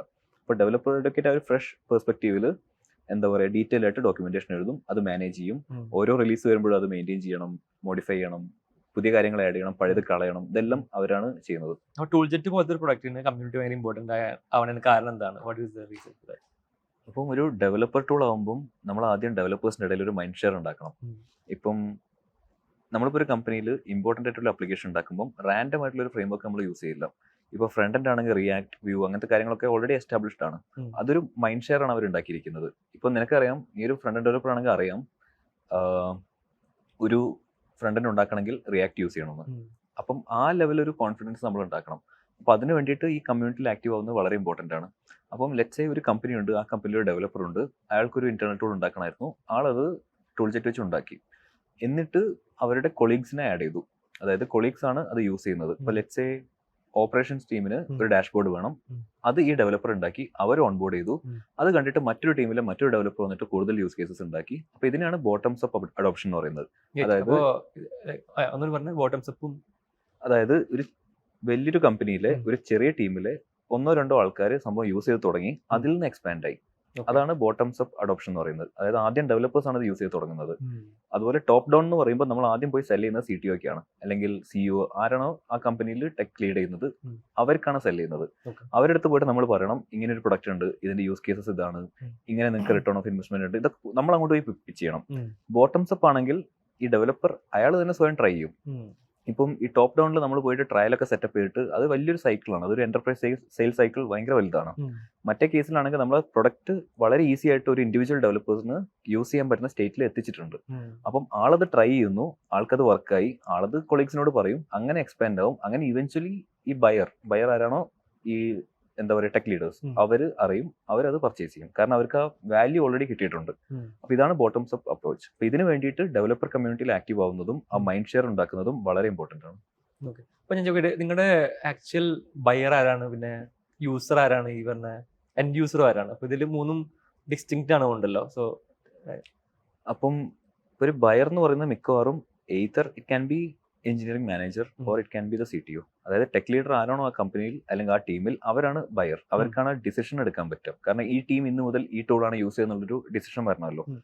യൂസർ മിക്കവാറും ഡെവലപ്പേഴ്സ് ആണ്. യൂസർ എന്ന് പറയുമ്പോൾ ഞങ്ങളുടെ കേസിൽ ബിൽഡേഴ്സ് ആണ്. അതായത് ഡെവലപ്പേഴ്സ് ആണ് ഇതിൽ അപ്ലിക്കേഷൻസ് ഉണ്ടാക്കുന്നത്. എൻഡ് യൂസേഴ്സ് മിക്കവാറും നോൺ ടെക്നിക്കൽ ആൾക്കാരായിരിക്കും. ചിലപ്പം ഓപ്പറേഷൻസ് ടീം ആയിരിക്കാം, സപ്പോർട്ട് ടീം ആയിരിക്കാം, സെയിൽസ് ടീം ആയിരിക്കാം, മറ്റേതെങ്കിലും ടീം ആയിരിക്കാം. അപ്പം മൂന്നും വളരെ ഡിഫറെന്റ് ആണ്. എൻഡ് യൂസർ മിക്കവാറും ഈ പ്ലാറ്റ്ഫോം ആണ് യൂസ് ചെയ്യുന്ന പോലും അറിയില്ല. പക്ഷേ ഈ ബിൽഡർ അവരാണ് ഞങ്ങളുടെ മെയിൻ യൂസർ. അവർക്കാണ് ഈ കമ്മ്യൂണിറ്റി രീതിയിലേക്ക് ബിൽഡേഴ്സ് ആണ് മെയിൻലി കമ്മ്യൂണിറ്റിയിൽ ജോയിൻ ചെയ്യുന്ന ആൾക്കാർ. പിന്നെ ഈ പ്രൊഡക്റ്റ് നിങ്ങളുടെ കസ്റ്റമേഴ്സ് മോസ്റ്റ്ലി ഇന്ത്യയിലുള്ളവരാണോ അല്ലെങ്കിൽ പുറത്താണോ, US ആണോ, എങ്ങനെ അതിന്റെ ഡെമോഗ്രാഫിക്സ് എങ്ങനെയായിരിക്കണേ? ഇവിടെ നിന്ന് നിങ്ങൾക്കത് ബിൽഡ് ചെയ്ത് സെല് ചെയ്യുന്നതിൽ ചലഞ്ചസ് എന്തെങ്കിലും ഫേസ് ചെയ്യുന്നുണ്ടോ നിങ്ങൾ? ഇപ്പം മാർക്കറ്റ് നോക്കുവാണെങ്കിൽ ഇപ്പം നമ്മളിപ്പം നമ്മുടെ കോമ്പറ്റീറ്റേഴ്സ് ആരാന്ന് നോക്കുമ്പോൾ ഒരുപാട് കമ്പനീസ് ഉണ്ട്. ഇപ്പം 20 കൊല്ലം മുന്നേ തുടങ്ങിയ കമ്പനീസ് ഉണ്ട്. Power Apps, Mendix, OutSystems, Quickbase, അങ്ങനെ ഒരുപാട് കമ്പനീസ് ഉണ്ട്. പക്ഷേ ആക്ച്വൽ കോമ്പറ്റീറ്റർ കസ്റ്റം ഡെവലപ്മെന്റ് ആണ്. ഡെവലപ്പേഴ്സ് ആണ് കോമ്പറ്റീറ്റേഴ്സ്. അതായത് അതായത് ഒരു കമ്പനിയിൽ കസ്റ്റം ആയിട്ട് ഒരു ഇന്റേണൽ ടൂൾ ഉണ്ടാക്കണം. അതായത് ഒരു ഡെവലപ്പേഴ്സ് ആണ് നിങ്ങളുടെ കോമ്പറ്റീറ്റേഴ്സ്. അതെ, ഡെവലപ്പേഴ്സ് എന്ന് പറയുമ്പോൾ അതായത് കസ്റ്റം ഡെവലപ്മെന്റ് ആണ് ഞങ്ങളുടെ കോമ്പറ്റീറ്റർ. ഇന്റേണൽ ടൂൾസിന് വേണ്ടി കസ്റ്റമായിട്ട് ഡെവലപ്പ് ചെയ്യുന്നത്. ഇങ്ങനത്തെ ടൂൾസ് ഒന്നും ഉപയോഗിക്കാണ്ട് അവർ തന്നെ റിസോഴ്സസ് ഉപയോഗിച്ച് ഉണ്ടാക്കുന്നത്. അതെ, അപ്പോൾ പല യൂസ് കേസിൽ നമുക്ക് ടൂൾ യൂസ് ചെയ്യാൻ പറ്റില്ല. ഇപ്പൊ ചില സ്റ്റാൻഡേർഡ് ആയിട്ടുള്ള യൂസ് കേസ് ഉണ്ട്, ലെറ്റ്സ് സേ CRM, അതിന് ഒരുപാട് ഓപ്ഷൻസ് ഉണ്ട്. പക്ഷെ ഒരു സംഭവം കസ്റ്റമായിട്ട് ഉണ്ടാക്കണമെങ്കിൽ നമ്മൾ എന്താ ചെയ്യുക? നമ്മളൊരു ടീം ഓഫ് ഡെവലപ്പേഴ്സിനെ ഉണ്ടാക്കും. അതിനകത്ത് ബാക്ക് എൻഡ് ഡെവലപ്പേഴ്സ് ഉണ്ടാവും, ഫ്രണ്ട് എൻഡ് ഡെവലപ്പേഴ്സ് ഉണ്ടാവും, ഡെവോപ്സ് ഉണ്ടാവും, ഡിസൈനേഴ്സ് ഉണ്ടാവും. അങ്ങനെ നമ്മൾ ടിപ്പിക്കലി ഉണ്ടാക്കുക. ഇതാണ് നമ്മൾ ഇവിടെ ഒഴിവാക്കുന്നത്. ഇപ്പൊ ഇന്റേണൽ ടൂളിംഗ് ഒക്കെ ഉണ്ടാക്കുന്ന സമയത്ത് അങ്ങനെ ഒരു ടീമിനെ ഉണ്ടാക്കേണ്ട, ഹൈലി ടെക്നിക്കൽ ടീമിനെ ഉണ്ടാക്കേണ്ട ആവശ്യമില്ല ടൂൾ ജെറ്റ് യൂസ് ചെയ്യുവാണെങ്കിൽ. ഓക്കെ, ഇപ്പൊ ബേസിക്കലി 10 പേരെ കൊണ്ട് ഉണ്ടാക്കേണ്ട സാധനം ടൂൾ ജെറ്റ് യൂസ് ചെയ്യുവാണെങ്കിൽ മേ ബി 2-3 ഡെവലപ്പേഴ്സിന് ഈസി ആയിട്ട് ഉണ്ടാക്കാൻ പറ്റും. അപ്പം ആ 7 പേരാണ്, ബാക്കി 7 പേരാണ് നമ്മുടെ റിട്ടേൺ ഓഫ് ഇൻവെസ്റ്റ്മെന്റ്. സോ ഇന്ത്യയിൽ ഡെവലപ്പേഴ്സിന്റെ കോമ്പൻസേഷൻ വളരെ കുറവാണ് compared to US or Europe, right? അപ്പൊ റിട്ടേൺ ഓഫ് ഇൻവെസ്റ്റ്മെന്റ് കസ്റ്റമറിന് കിട്ടുന്നത് അതുപോലെ കുറയും. അപ്പോൾ മേ ബി ഇന്ത്യയിലാണെങ്കിൽ ആൾക്കാർ would choose to hire developers to build it. Yes. Whereas പുറത്താണെങ്കിൽ ടാലന്റ് ഈസ് വെരി എക്സ്പെൻസീവ് ആയതുകൊണ്ട് ഇതുപോലത്തെ ടൂൾസ് തന്നെ വേണം. അതായത് ഇന്ത്യയിലാണെങ്കിൽ പോലും അവർക്ക് റിട്ടേൺ ഓഫ് ഇൻവെസ്റ്റ്മെന്റ് കിട്ടും. പക്ഷെ സ്റ്റിൽ ഇപ്പൊ ഇന്ത്യയിൽ ഒരു ഡെവലപ്പറിനെ ഹയർ ചെയ്യണമെങ്കിൽ ഒരു 3 ലക്ഷം പെർ ഇയർ ആണെങ്കിൽ പോലും ആൾക്കാരെ കണ്ടുപിടിക്കാൻ പറ്റും, ഡീസെന്റ്ലി സ്കിൽഫുൾ ആയിട്ടുള്ള ഡെവലപ്പറെ. പക്ഷെ US-ലാണെങ്കിൽ മിനിമം സാലറി എന്ന് പറയുന്നത് തന്നെ വലിയ ഹൈ നമ്പർ ആണ്. അപ്പൊ ഇതുപോലെ ടൂൾ യൂസ് ചെയ്യുകയാണെങ്കിൽ അവർക്ക് കിട്ടുന്ന റിട്ടേൺ ഓഫ് ഇൻവെസ്റ്റ്മെന്റ് വളരെ ഹൈ ആണ്. അപ്പം US-ഉം യൂറോപ്പുമാണ് നമ്മുടെ മെയിൻ മാർക്കറ്റ്സ്. പക്ഷെ നമുക്ക് ത്രൂ ഔട്ട് ദ ഗ്ലോബ് കസ്റ്റമേഴ്സും ഉണ്ട്. സ്റ്റിൽ ഈ മാർക്കറ്റിലുള്ള കസ്റ്റമേഴ്സിനാണ് കൂടുതൽ വാല്യൂ കിട്ടുന്നത്. അപ്പം അവിടെയാണ് നമ്മൾ മാക്സിമം സെൽ ചെയ്യാൻ നോക്കുന്നത്. അത് എങ്ങനെയുണ്ട് അതിന്റെ like is it easy building a product? Maybe അത് ഡെഫിനറ്റ്ലി ഈസിയർ ആയിരിക്കും ഇൻ ഇന്ത്യ. പക്ഷേ selling to US base or Europe base അത് ഇത്തിരി സ്ട്രഗിൾ തന്നെയല്ലേ? You have to form the trust and everything. അപ്പം അതെങ്ങനെയാണ് നിങ്ങൾ ടാക്കിൾ ചെയ്തുകൊണ്ടിരിക്കുന്നത്? ഇപ്പം US-ൽ സെല് ചെയ്യുമ്പോൾ മെയിൻ പ്രശ്നം ടൈം സോൺ ആണ്. ഓക്കെ, ഇപ്പം നമുക്കിപ്പം വെബ്സൈറ്റിനകത്ത് ഒരു ബുക്ക് ഡെമോ പേജ് ഉണ്ടെന്ന് വെക്കാം. അപ്പൊ അതിനകത്ത് കയറിയാൽ കാണാം സ്ലോട്ട്സ് ഉള്ളത് ആകെ രാത്രി 12 മണി വരെയൊക്കെ ഉണ്ടാവുള്ളൂ. പിന്നെ അതിനുശേഷം നമ്മൾ ഒരു ആളെ വെക്കേണ്ടി വരും ആ ഡെമോ ഒക്കെ ഹാൻഡിൽ ചെയ്യാൻ. പക്ഷെ ഞങ്ങളുടെ കേസിലുള്ള പ്രശ്നം എന്താ വെച്ചാൽ ഈ ഡെമോ ചെയ്യുന്ന മിക്കവാറും CTO-ക്കൊക്കെ ആയിരിക്കും ഒരു ഡെമോ റിക്വസ്റ്റ് വന്നാൽ. അപ്പൊ ആ ഡെമോ റിക്വസ്റ്റ് ഒരു എന്താ പറയാ സെയിൽസ് പേഴ്സൺ, ഒരു ടിപ്പിക്കൽ സെയിൽസ് പേഴ്സണ് ഹാൻഡിൽ ചെയ്യാൻ പറ്റില്ല. ടെക്നിക്കൽ ആയിട്ടുള്ള ഒരാൾക്ക് മാത്രമേ ഹാൻഡിൽ ചെയ്യാൻ പറ്റൂ. അപ്പൊ ടെക്നിക്കൽ ആണെങ്കിൽ പോലും ഇവർ വന്ന് ചോദിക്കുന്നത് അവരുടെ എന്താ പറയുക കാര്യങ്ങളാണ്, അതായത് അവരുടെ പ്രശ്നങ്ങളാണ് അവർ സംസാരിക്കുന്നത്. അത് മിക്കവാറും ഇൻഫ്ര അങ്ങനത്തെ കാര്യങ്ങളൊക്കെ ആയിരിക്കും. അപ്പം ടെക്നിക്കൽ ആണെങ്കിൽ പോലും അത് ഹാൻഡിൽ ചെയ്യാൻ കുറച്ചുകൂടെ ബുദ്ധിമുട്ടുണ്ട്. അപ്പോൾ ഒരു ആർക്കിടെക്ട് ലെവലിലുള്ള ആൾക്ക് മാത്രമേ ഈ ക്വസ്റ്റ്യൻസ് ഹാൻഡിൽ ചെയ്യാൻ പറ്റുള്ളൂ. അപ്പം ഐഡിയൽ സൊല്യൂഷൻ ഒരു സൊല്യൂഷൻ എഞ്ചിനീയറിംഗ് ടീം ഉണ്ടാക്കുന്നതാണ്. അതിപ്പോൾ നമുക്ക് അഫോർഡബിൾ അല്ല, കുറച്ച് ബുദ്ധിമുട്ടാണ് മെയിൻറ്റെയിൻ ചെയ്യാൻ.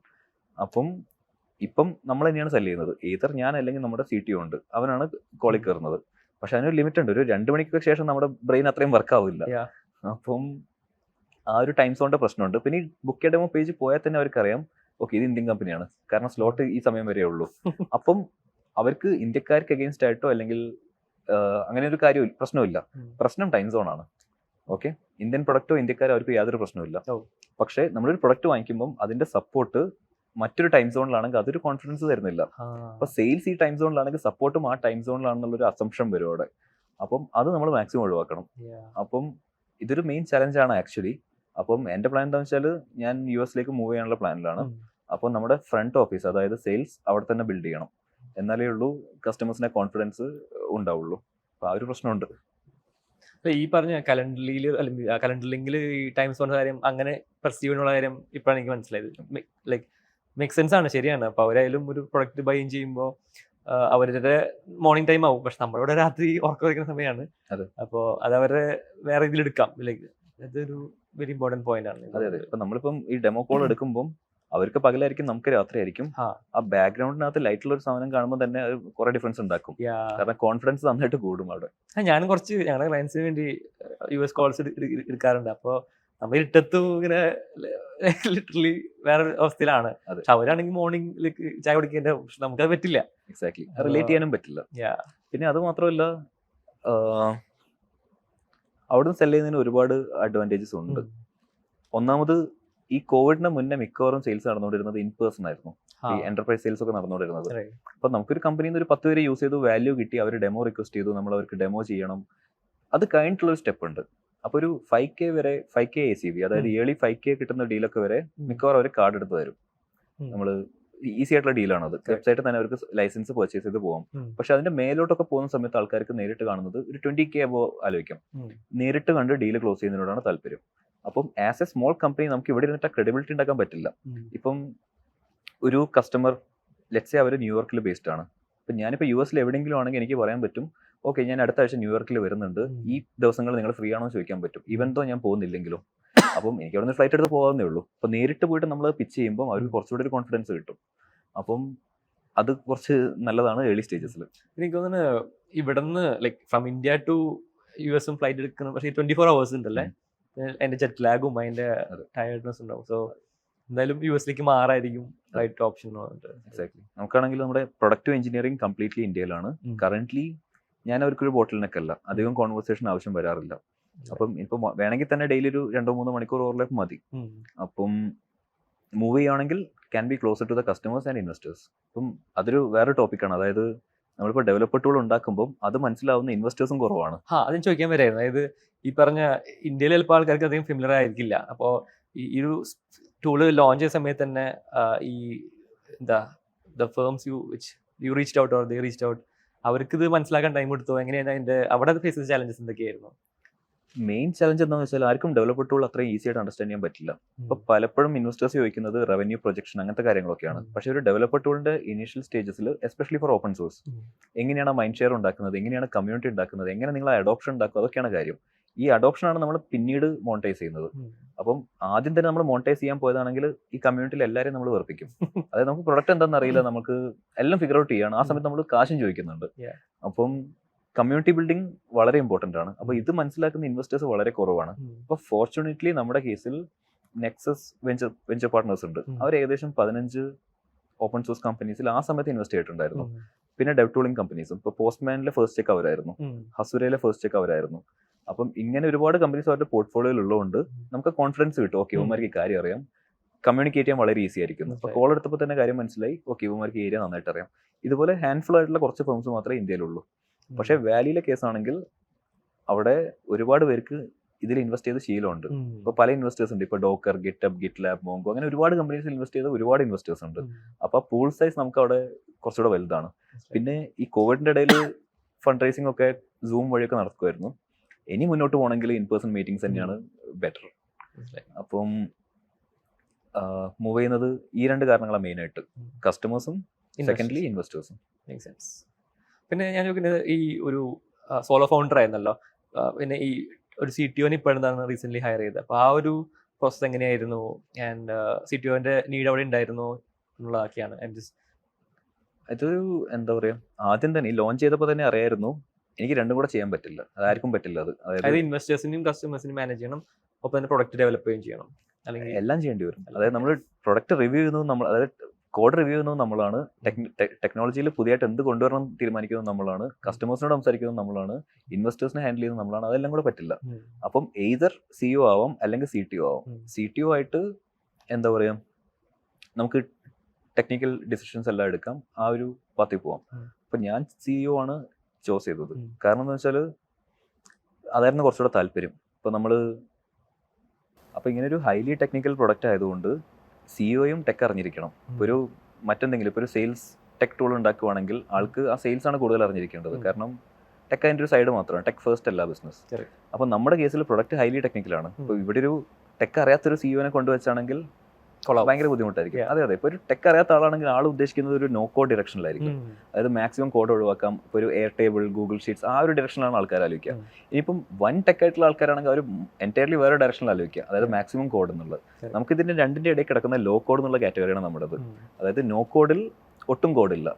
ലോ കോഡ് എന്ന് പറയുമ്പം കോഡ് ആവശ്യമുള്ള സ്ഥലത്ത് നിങ്ങൾക്ക് അത് യൂസ് ചെയ്യാം. അതായത് മാക്സിമം ഫ്ലെക്സിബിലിറ്റി അവിടെ പോസിബിൾ ആണ്. മിക്കവാറും ഒരു 99% സ്ഥലങ്ങളിലും കോഡ് വേണ്ടി വരില്ല. പക്ഷെ ഒരു അഡീഷണൽ ഫ്ലെക്സിബിലിറ്റി വേണമെങ്കിൽ കോഡ് അവിടെ ആഡ് ചെയ്യാം. നമ്മളിതിന്റെ രണ്ടിന്റെ ഇടയിലാണ് കിടക്കുന്നത്. അപ്പോൾ ഒരു ടെക്നിക്കൽ ആയിട്ടുള്ള ഒരു സിഒക്ക് മാത്രമേ കമ്പനി മുന്നോട്ട് കൊണ്ടുപോകാൻ പറ്റുള്ളൂ. അപ്പോൾ അങ്ങനെയാണ് CTOനെ ഹയർ ചെയ്യാന്നുള്ള ഒരു തീരുമാനത്തിലെത്തിയത്. ഞങ്ങൾ എന്നിട്ട് ഒരു വർഷം എടുത്തു ഹയർ ചെയ്യാൻ. അതും VP ഓഫ് എഞ്ചിനീയറിംഗ് ആയിട്ടാണ് ഹയർ ചെയ്തത്. ലേറ്റർ പുള്ളി നന്നായിട്ട് പെർഫോം ചെയ്യുന്നുണ്ടായിരുന്നു. ഇപ്പം CPTO ആണ്, അതായത് പ്രൊഡക്റ്റും ടെക്കും അവരാണ് നോക്കുന്നത്. 1 year എടുത്തല്ലേ? 1 year എടുത്തു. അതിനിടയ്ക്ക് നമ്മൾ ഒരുപാട് പേര് ഇന്റർവ്യൂ എടുത്തു. 1-2 പേർക്ക് ഓഫർ കൊടുത്തു. അവരൊന്നും ജോയിൻ ചെയ്തില്ല. പക്ഷെ നമുക്കറിയാം നമുക്കെന്താ വേണ്ടത്, നമുക്ക് ക്ലിയർ ആയിട്ട് അറിയാം. നമ്മുടെ വിഷൻ അലൈൻ ചെയ്യുന്നില്ലെങ്കിൽ എല്ലാവർക്കും ബുദ്ധിമുട്ടാവും. ഇപ്പോൾ ഈ CTOനെ ഇപ്പോൾ കാണുന്ന ആൾക്കാരായാലും ഇപ്പോൾ ടെക്നിക്കലാവണം നിർബന്ധമില്ല. അപ്പോൾ ഒരു CTOനെ ഹയർ ചെയ്യാൻ ഉള്ള സ്റ്റേജാണ് വിചാരിക്കുക. അപ്പോൾ ആ രീതിയിൽ എങ്ങനെ ഒരു റൈറ്റ് CTOനെ ഹയർ ചെയ്യാൻ പറ്റും, എങ്ങനെ കണ്ടെത്തും? ഈ മിക്കവാറും കമ്പനീസിൽ ഇപ്പം പല കമ്പനീസിലും നമ്മൾ സംസാരിക്കുമ്പം മിക്കവാറും ഈ കോഫൗണ്ടർ കോൺഫ്ലിക്റ്റ് വരുന്നതിൻ്റെ കാരണം ഇപ്പോൾ ഒരു 2-3 വർഷം ഒരു പ്രൊഡക്റ്റ് തന്നെ വർക്ക് ചെയ്യുമ്പോൾ 2 പേർക്ക് 2 വിഷം വരും. രണ്ടും ഇങ്ങനെ ഡീവിയേറ്റ് ചെയ്ത് പോകും. അപ്പം അതാണ് മാക്സിമം അവോയ്ഡ് ചെയ്യാൻ നോക്കേണ്ടത്. അതായത് ഒരേ വിഷൻ തന്നെയാണെന്ന് 100% ഉറപ്പിക്കണം. അപ്പം എന്തെങ്കിലും ഒരു ഡിഫറൻസ് ഉണ്ടെങ്കിൽ എന്താ പറയുക, തല്ലിപ്പിരിയാനുള്ള സാധ്യത കൂടുതലാണ്. മനസ്സിലായി. അത് എൻഷുർ ചെയ്യണം. പിന്നെ ബാക്കി ടെക് സ്കിൽസ് ഒക്കെ അനലൈസ് ചെയ്യാൻ നമുക്ക് ഏകദേശം ഒരു ധാരണ ഉണ്ടല്ലോ. പക്ഷേ ഈ ഒരു വിഷൻ വളരെ ഇമ്പോർട്ടൻ്റ് ആണ്. വിഷനും കൾച്ചറും. ഇപ്പം നമ്മൾ ഓൾറെഡി ഒരു ടീം ഉണ്ടാക്കിയിട്ടാണ് ഒരാൾ ഓൺബോർഡ് ചെയ്യുന്നത്. അയാളുടെ കൾച്ചറും ഈ ടീമിൻ്റെ കൾച്ചറും ഫിറ്റ് ആവണം. ടീം ഇയാളെ ആക്സെപ്റ്റ് ചെയ്യും വേണം. അപ്പം കൾച്ചറലി ഫിറ്റ് ആയിട്ട് ഒരാളെ ടെക്നിക്കലി സൗണ്ട് ആയിരിക്കണം, വിഷനും അലൈൻ ചെയ്യണം. ഇങ്ങനത്തെ ഒരാളെ വേണം നമ്മൾ തപ്പിയെടുക്കാൻ. നല്ല ബുദ്ധിമുട്ടാണ്. ഇപ്പോൾ നിങ്ങളുടെ കൾച്ചറിന് പറഞ്ഞു. അപ്പോൾ നിങ്ങളുടെ ടീം ഇപ്പോൾ റിമോട്ട് കമ്പനിയാണോ അല്ലെങ്കിൽ ഹൈബ്രിഡ് ആണോ? ഇപ്പോൾ എങ്ങനെയാണ് അതിൻ്റെ അറേഞ്ച്മെൻറ്റ് എന്ന് അറിയാൻ? ഞങ്ങൾ സ്റ്റാർട്ട് ചെയ്തത് റിമോട്ടായിട്ടായിരുന്നു. അത് ഒബ്വിയസ്ലി കോവിഡ് സെക്കൻഡ് വേവ് കഴിഞ്ഞപ്പം വേറൊരു ഓപ്ഷൻ ഇല്ലായിരുന്നു. റിമോട്ടായിട്ടാണ് സ്റ്റാർട്ട് ചെയ്തത്. പിന്നെ എനിക്ക് തോന്നുന്നു ഒരു 20 പേരൊക്കെ ആവുന്നവരെ റിമോട്ട് അടിപൊളിയായിട്ട് വർക്ക് ആയിട്ടുണ്ട്.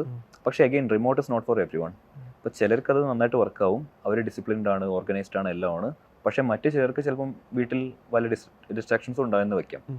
അപ്പം എല്ലാവർക്കും പറ്റിയ പണിയല്ല റിമോട്ട്. അപ്പോൾ കുറച്ച് പേര് ഓഫീസിൽ നിന്നാണ് വർക്ക് ചെയ്യുന്നത്, കുറച്ച് പേര് റിമോട്ടായിട്ടാണ് വർക്ക് ചെയ്യുന്നത്. They can choose. അതായത് if they prefer to work from office അവർക്ക് അവിടെ നിന്ന് വർക്ക് ചെയ്യാം, അല്ലാത്തവർ റിമോട്ടായിട്ടും വർക്ക് ചെയ്യും. മാൻഡേറ്ററി ഓഫീസ് അങ്ങനെ ഒന്നുമില്ല. മാൻഡേറ്ററി അല്ല, പക്ഷേ ഞങ്ങൾക്ക് മാൻഡേറ്ററി വർക്കിംഗ് അവേഴ്സ് ഉണ്ട്.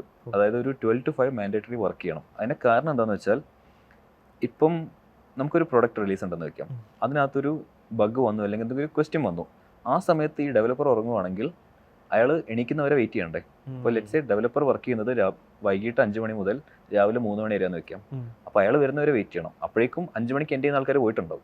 അപ്പോൾ ടീം തമ്മിൽ കമ്മ്യൂണിക്കേറ്റ് ചെയ്യാനുള്ള ഒരു ഓവർലാപ്പ് എപ്പോഴും വേണം. അതായത് 12 PM to 5 PM വരെ 12 to 5 മാൻഡേറ്ററിലി ആൾക്കാർ അവിടെ ഓൺലൈൻ ആയിരിക്കണം. ബാക്കി സമയത്ത് എന്ത് വേണമെങ്കിലും ചെയ്തോ, പക്ഷേ ഈ സമയത്ത് കൊളാബറേറ്റ് ചെയ്യാനുള്ളൊരു സ്പേസ് വേണം. എനിക്ക് തോന്നുന്നു നിങ്ങളുടെ കേസിൽ കുറേ ഡിപ്പെൻഡൻസീസ് വരാൻ ചാൻസ് ഇല്ല. കാരണം നിങ്ങളുടെ ടൂൾ ഞാൻ മനസ്സിലാക്കിയെടുത്തോളം കുറേ പ്രൊഡക്ട്സ് തന്നെ അതിലുണ്ടാവും, കുറേ ഇൻ്റഗ്രേഷൻസ് ഒക്കെ ഉണ്ടാവും. അപ്പോൾ ഈ ഡിപ്പെൻഡൻസി എങ്ങനെയാണ് നിങ്ങൾ, ഞാനും ഓർഗനൈസേഷൻ റൺ ചെയ്യുന്നതുകൊണ്ട് എനിക്കും ഫേസ് ചെയ്യുന്ന സംഭവമാണ്.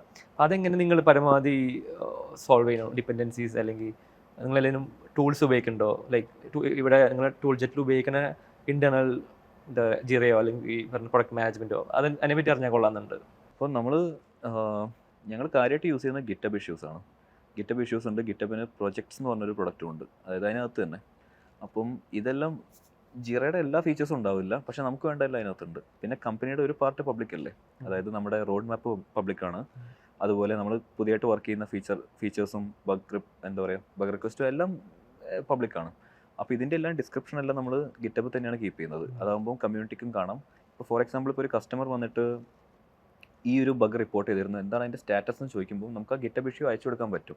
അപ്പോൾ അത് നോക്കിയാൽ ഫുൾ സ്റ്റാറ്റസ് കാണാൻ പറ്റും. അപ്പം എല്ലാം മെയിൻറ്റെയിൻ ചെയ്യുന്നത് ഗിറ്റബിലാണ്. പിന്നെ ക്ലിക്കപ്പ് കുറച്ച് കാര്യങ്ങൾക്ക് യൂസ് ചെയ്യുന്നുണ്ട്. ഇപ്പം ഡോക്യുമെൻറ്റേഷൻ, അതായത് ഇപ്പം നോളജ് ബേസ് അങ്ങനത്തെ ഒരു പേർപ്പസിന് ക്ലിക്കപ്പ് യൂസ് ചെയ്യുന്നുണ്ട്. അല്ലാതെ അധികം ടൂൾസ് യൂസ് ചെയ്യുന്നില്ല. നോഷൻ ഉപയോഗിക്കാറുണ്ടോ? നോഷൻ കമ്പനി വൈഡ് യൂസ് ചെയ്യാറില്ല, ചില ടീംസ് യൂസ് ചെയ്യുന്നുണ്ട്. പക്ഷേ കമ്പനി വൈഡ് യൂസ് കേസിന് ക്ലിക്കപ്പ് നന്നായിട്ട് വർക്കാവും. അതായത് നോഷൻ എഴുതാനല്ലേ, ക്ലിക്കപ്പിനകത്ത് ഡോക്യുമെൻറ്റ്സ് എന്ന് പറഞ്ഞൊരു ഓപ്ഷൻ ഉണ്ട്. അപ്പോൾ കുറേ ഡോക്ക് അതിനകത്താണ് മെയിൻറ്റെയിൻ ചെയ്യുന്നത്. ഇപ്പം കമ്പനി പോളിസീസ്, ചില ഫീച്ചേഴ്സിൻ്റെ ഡീറ്റെയിൽഡ് PRD ഇതെല്ലാം ക്ലിക്കപ്പിൽ യൂസ് ചെയ്യാറുണ്ട്. പിന്നെ ചില പെയ്ഡ് ഫീച്ചേഴ്സിൻ്റെയും ഡിപ്പെൻഡിങ് ഓൺ ദ സ്കോപ്പ് ചിലത് ക്ലിക്കപ്പിലാണ് ഇടാറ്. നിങ്ങൾ ടൂൾ ജെറ്റിനെ ഉപയോഗിക്കുന്നുണ്ടോ? എന്തെങ്കിലും ടൂൾ ജെറ്റിനെ ഉപയോഗിച്ചിട്ട് എന്തെങ്കിലും ഡാഷ്ബോർഡ്സ് ഒക്കെ ഉണ്ടാക്കിയിട്ടുണ്ടോ? അല്ലെങ്കിൽ ഇത്തിരിയും ഷെയർ ചെയ്യാൻ പറ്റുകയാണെങ്കിൽ. ടൂൾ ജെറ്റ് ഒരുപാട് യൂസ് ചെയ്യുന്നുണ്ട്. അപ്പോൾ ടൂൾ ജെറ്റിലാണ് ഞങ്ങളുടെ എൻറ്റയർ ടെലിമെട്രി ഡാഷ്ബോർഡ് കിടക്കുന്നത്. അതായത് ഏതൊക്കെ കസ്റ്റമേഴ്സ്, ഞങ്ങളുടെ മെയിൻ ബിസിനസ് ഓൺ പ്രിമൈസ് ആണ്. അപ്പോൾ ഏതൊക്കെ കമ്പനീസാണ് ടൂൾ ജെറ്റ് യൂസ് ചെയ്യുന്നത്, അത് അതായത് കമ്പനീസ് ടൂൾ ജെറ്റ് അവരുടെ സെർവറിൽ ഡിപ്ലോയ് ചെയ്യും. അപ്പം നമ്മുടെ ടിപ്പിക്കൽ സാസ് എന്ന് പറയുന്നത് ബേസിക്കലി മാനേജ്ഡ് സർവീസ് ആണ്. അതായത് ഒരു സോഫ്റ്റ്വെയർ ഉണ്ട്, അത് മൾട്ടിപ്പിൾ കസ്റ്റമേഴ്സിന് ക്ലൗഡിൽ എന്താ പറയുക നമ്മൾ സെല് ചെയ്യുന്നു. അതായത് ഒരു കസ്റ്റമറിന് വന്നിട്ട് ഒരു അക്കൗണ്ട് ഉണ്ടാക്കാം, ആ അക്കൗണ്ടിനകത്തേക്ക് പല യൂസേഴ്സിനെ ആഡ് ചെയ്യാം. അവർക്ക് ബേസിക്കലി ക്ലൗഡിലാണ് അത് പ്രൊവിഷൻ ആവുന്നത്. ഇപ്പം ഞങ്ങളുടെ കേസിൽ ഇന്റേണൽ ടൂൾസ് ബിൽഡ് ചെയ്യുമ്പം കുറേ സെൻസിറ്റീവ് ഡേറ്റയുടെ ആക്സസ് ആവശ്യമുണ്ട്. ഇപ്പോൾ കമ്പനിയുടെ എന്താ പറയുക കസ്റ്റമർ ഡേറ്റ അല്ലെങ്കിൽ പേഷ്യൻ്റ് ഡേറ്റ ഇങ്ങനത്തെ കാര്യങ്ങളൊക്കെ ഇല്ലേ. അപ്പോൾ ആ കേസിലൊക്കെ ഡേറ്റ പ്രൈവസിയും സെക്യൂരിറ്റിയും ഭയങ്കര ഇമ്പോർട്ടൻ്റ് ആണ്. അതുകൊണ്ട് നമ്മുടെ മെയിൻ പ്രൊഡക്റ്റ് ഓൺ പ്രിമൈസ് ആണ്. അപ്പോൾ അവർക്ക് ഞങ്ങൾ ഡോക്കർ ഇമേജ് ആയിട്ടാണ് ഡിസ്ട്രിബ്യൂട്ട് ചെയ്യുന്നത്. അവർക്കത് അവരുടെ സെർവറിൽ ഡിപ്ലോയ് ചെയ്യാം. കംപ്ലീറ്റ്ലി എയർ ഗ്യാപ്ഡ് ആണ്. അതായത് ഒരു ഡേറ്റയും ഞങ്ങളിലേക്ക് എത്തുന്നില്ല. അപ്പോൾ ഒരു നാച്ചുറൽ ക്വസ്റ്റ്യൻ വെച്ച് കഴിഞ്ഞാൽ, അപ്പോൾ പെർ യൂസർ ബില്ലിംഗ് എങ്ങനെയാണ് ഇപ്പോൾ വർക്ക് ചെയ്യണത്? അത് എന്താ പറയുക, നല്ല ഇൻട്രസ്റ്റിംഗ് ക്വസ്റ്റ്യൻ ആണ്. കാരണം ഞങ്ങൾ ആക്ച്വലി എന്താ പറയുക, we went back to let's say 2000s. അപ്പോൾ നമ്മളിപ്പോൾ വിൻഡോസ് XP യൂസ് ചെയ്യുവാണെങ്കിൽ ഒരു ലൈസൻസ് കീ കിട്ടും, നമ്മളത് എൻ്റർ ചെയ്യുന്നു. ഓഫ്ലൈൻ ആണെങ്കിലും നെറ്റ് ഇല്ലെങ്കിൽ അത് വർക്കാവും. നമ്മൾ ആ സെയിം സിസ്റ്റമാണ് യൂസ് ചെയ്യുന്നത്. കസ്റ്റമറിന് ലൈസൻസ് കീ ജനറേറ്റ് ചെയ്ത് കൊടുക്കും. ഓക്കെ, അതിനകത്ത് എല്ലാ ഡീറ്റെയിൽസും എൻകോഡഡ് ആയിരിക്കും. ബേസിക് കോൺസെപ്റ്റ് എന്താണെന്ന് വെച്ചാൽ, ഈ licence key can be read with the public key. ആർക്ക് വേണമെങ്കിലും അത് വായിക്കാം, പക്ഷേ അത് ക്രിയേറ്റ് ചെയ്യാൻ ഞങ്ങൾക്ക് മാത്രമേ പറ്റുള്ളൂ. ഓക്കെ, സോ നമ്മളെ കോഡ് ഷിപ്പ് ചെയ്യുമ്പം അതിനകത്ത് പബ്ലിക് കീ കിടപ്പുണ്ട്. അത് വെച്ചിട്ട് നമ്മുടെ ലൈസൻസ് റീഡ് ചെയ്യാൻ പറ്റും. അത് റീഡ് ചെയ്ത് കഴിഞ്ഞാൽ അതിനകത്ത് എത്ര യൂസേഴ്സ് ഉണ്ട്, എത്ര ആപ്സ് അലൗഡ് ആണ്, ഏതൊക്കെ ഫീച്ചേഴ്സ് അലൗഡ് ആണ്, എല്ലാം അതിനകത്തുണ്ട്. ഓക്കെ, അപ്പം ഈ ഒരു സംഭവം കസ്റ്റമേഴ്സിന് എന്താ പറയുക ഓഫ്ലൈൻ ആയിട്ടുള്ള സെറ്റപ്പിലും വർക്കാവും. നെറ്റ് വേണ്ട ലൈസൻസ് വെരിഫൈ ചെയ്യാൻ. ഇത് ഇമ്പോർട്ടൻ്റ് ആണ്. ഫോർ എക്സാമ്പിൾ നമ്മളൊരു ഇന്ത്യയിലൊരു ഇമ്പോർട്ടൻറ്റ് ഗവൺമെൻറ് ഓർഗനൈസേഷന് സെൽ ചെയ്തിട്ടുണ്ട്. അപ്പോൾ അവർ യൂസ് ചെയ്യുന്നത് നെറ്റൊന്നും ഇല്ലാത്തൊരു റൂമിനകത്തുള്ള കമ്പ്യൂട്ടേഴ്സിലാണ്. അപ്പോൾ ഇതിലൊക്കെ ഈ ലൈസൻസ് റെലവെൻ്റ് ആണ്. അത് നിങ്ങൾ ചെയ്യുന്നില്ലേ? വേറെ ഓപ്ഷൻ ഉണ്ടായില്ല. അപ്പോൾ നമ്മൾ അഡ്വാൻസ്ഡ് ആയിട്ടൊന്നും ആലോചിച്ചില്ല. ഓക്കെ, പണ്ടിതായിരുന്നല്ലോ, നമുക്ക് അങ്ങോട്ട് പോകാൻ വിചാരിച്ചു.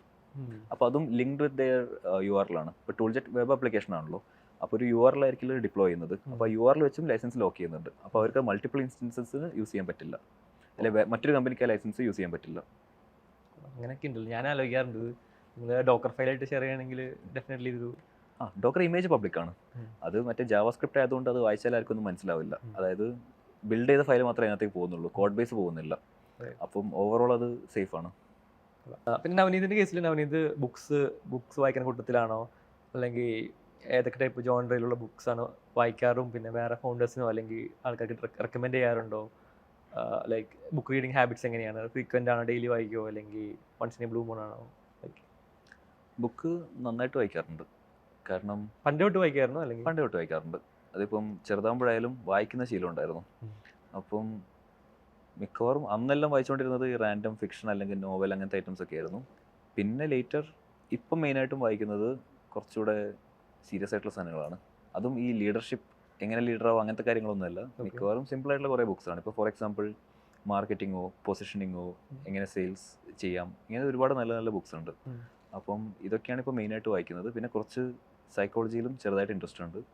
പിന്നെ നെഗോഷിയേഷൻ അങ്ങനത്തെ കുറേ കാര്യങ്ങളൊക്കെയാണ് മെയിനായിട്ട് വായിക്കുന്നത്. അപ്പം അതിൻ്റെ പേരെടുത്ത് പറയാൻ പറ്റുകയാണെങ്കിൽ നല്ല ബുക്സ് അതിലിപ്പം ഏർലി സ്റ്റേജിലൊക്കെ പ്രൊഡക്റ്റ് പൊസിഷൻ ചെയ്യാൻ നോക്കുമ്പം ഒബ്വിയസ്ലി ഓസം എന്ന് പറഞ്ഞൊരു ബുക്കുണ്ട്. ഒബ്വിയസ്ലി ഓസം നല്ലൊരു ബുക്കാണ്. അതിൽ പറയുന്നുണ്ട് എങ്ങനെ ഒരു മാർക്കറ്റിൽ നമുക്ക് പ്രൊഡക്റ്റ് പൊസിഷൻ ചെയ്യാം. ഫോർ എക്സാമ്പിൾ ചില പ്രൊഡക്ട്സ് എല്ലാം പുതിയൊരു മാർക്കറ്റ് കാറ്റഗറി ഉണ്ടാക്കുകയാണ്, ചിലത് എക്സിസ്റ്റിംഗ് കാറ്റഗറിയിൽ മറ്റൊരു പ്രൊഡക്റ്റ് ആയിട്ട് പൊസിഷൻ ചെയ്യാൻ നോക്കുകയാണ്.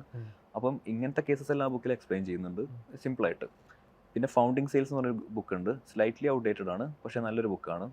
പിന്നെ ഇൻഫർമേഷൻ റൂൾസ് ഒരു അടിപൊളി ബുക്കാണ്. ഇൻഫർമേഷൻ റൂൾസ് അതായത് അതിൽ എക്സ്പ്ലെയിൻ ചെയ്യുന്നത് ഈ IT-യുടെ ഒക്കെ ഒരു ഹിസ്റ്ററിയാണ്. എങ്ങനെയാണ് ആ ഹിസ്റ്ററിയിൽ ഓരോ സംഗതികൾ ഇവോൾവ് ആയത്, അതുപോലെ എങ്ങനെ അത് റിപ്പീറ്റ് ചെയ്തേക്കാം, അങ്ങനത്തെ ഒരുപാട് കാര്യങ്ങൾ. നല്ലൊരു ബുക്കാണ് ഇൻഫർമേഷൻ റൂൾസ്. ഇതുപോലെ ഒരുപാടുണ്ട്, കുറേ നല്ല നല്ല ബുക്സ് ഉണ്ട്.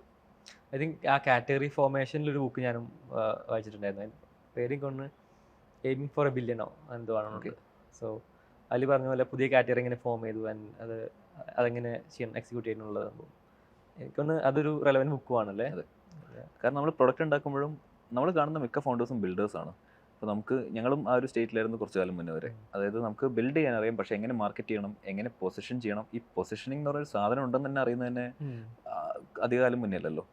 അപ്പം ഇതൊന്നും അധികാരം ആലോചിക്കുന്നില്ല. അപ്പം ഇങ്ങനത്തെ കാര്യങ്ങളൊക്കെ ജസ്റ്റ് അറിഞ്ഞിരിക്കുന്നത് നല്ലതാണ്. ഇത് ബുക്സ് മാത്രമാണോ ലേണിംഗ് മെറ്റീരിയൽ ഫോർ, അല്ലെങ്കിൽ ഏതെങ്കിലും കൺസൾട്ടൻസോ അല്ലെങ്കിൽ ഏതെങ്കിലും ഇൻവെസ്റ്റേഴ്സോ അല്ലെങ്കിൽ ഏതെങ്കിലും സ്പെസിഫിക് തിങ് ഈ പറഞ്ഞ ഗ്യാപ്പ് പൊസിഷനിങ്ങും അങ്ങനത്തെ ഇതിലേക്ക് കൂടുതൽ ബെറ്റർ ആക്കാൻ പറ്റിയിട്ടുണ്ടോ? ഏതെങ്കിലും ഇൻട്രാക്ഷൻസ് ആയിരിക്കാം, എന്തെങ്കിലും? കുറേ ഫൗണ്ടേഴ്സ് ഹെൽപ്ഫുൾ ആണ്. ഇപ്പം ഞാൻ ആദ്യം പറഞ്ഞ ബുക്കിൻ്റെ ഓത്തർ ഉണ്ട്, ഏപ്രിൽ എന്ന് പറഞ്ഞ ഒരാളാണ്. പുള്ളിക്കാരി പൊസിഷനിങ് കൺസൾട്ടൻ്റ് ആണ്. പക്ഷേ ഭാവിയിൽ നമുക്ക് അഫോർഡ് ചെയ്യാൻ പറ്റിയേക്കും. അതൊരു എന്താ പറയുക, നല്ല എക്സ്പീരിയൻസ് ഉള്ള ഒരാളാണ്. അപ്പോൾ തൽക്കാലം നമ്മൾ ചെയ്യുന്നില്ല. പക്ഷേ ഇങ്ങനത്തെ ഒരുപാട് ആൾക്കാരുണ്ട് ഹെൽപ്ഫുൾ ആയിട്ടുള്ളത്. പിന്നെ ടോക്കിംഗ് ടു അതർ ഫൗണ്ടേഴ്സ് ആണ് ബെസ്റ്റ് വേ. അതായത് അവർ ഇതിൽ കൂടെ പോയ ആൾക്കാരാണല്ലോ, ഇതേ ജേണി പാസ് ചെയ്ത് പോയ ആൾക്കാരാണ്. അപ്പോൾ ഒരു ഫൗണ്ടർ നമ്മുടെ 1-2 സ്റ്റെപ്പ് മുന്നിലുള്ള ഫൗണ്ടർ. അപ്പോൾ അങ്ങനത്തെ ആൾക്കാർ വളരെ ഹെൽപ്ഫുൾ ആണ്. അപ്പം അതാണ് മെയിൻ സോഴ്സ്. ലാസ്റ്റ് ഒരു 1 hour നമ്മൾ ടൂൾ ജെറ്റിനെ പറ്റിയും നവനീതിൻ്റെ ജേണി എങ്ങനെയാണെന്നുള്ളത് പറ്റി ഷെയർ ചെയ്തു. നവനീത് റെക്കമെൻഡ് ചെയ്ത കുറച്ച് ബുക്സും ഉണ്ട്, എന്തായാലും definitely I check it out. അപ്പോൾ പിന്നെ ഞാൻ ക്വൈറ്റായിട്ട് കണ്ടത് you are A digital nomad. അപ്പോൾ ആ ഒരു നൊമാഡിക് ലൈഫ് സ്റ്റൈല് കുറേ ഡെവലപ്പേഴ്സും കുറേ ഇപ്പോൾ ഈവൻ കുറേ ജോബ്സൊക്കെ മനസ്സിലാക്കിയത് ലാപ്ടോപ്പ് ഇൻ്റർനെറ്റ് ഉണ്ടെങ്കിൽ ഇത് ചെയ്യാൻ പറ്റും. അപ്പോൾ അത് എങ്ങനെയാണ് അഡാപ്റ്റ് ചെയ്ത് വന്നത്, and the positives and cons of leading that life? ഈ കമ്പനി തുടങ്ങിയ ശേഷം മിസ്സായിട്ടുള്ളൊരു ആകെയുള്ളൊരു കാര്യം അതാണ്.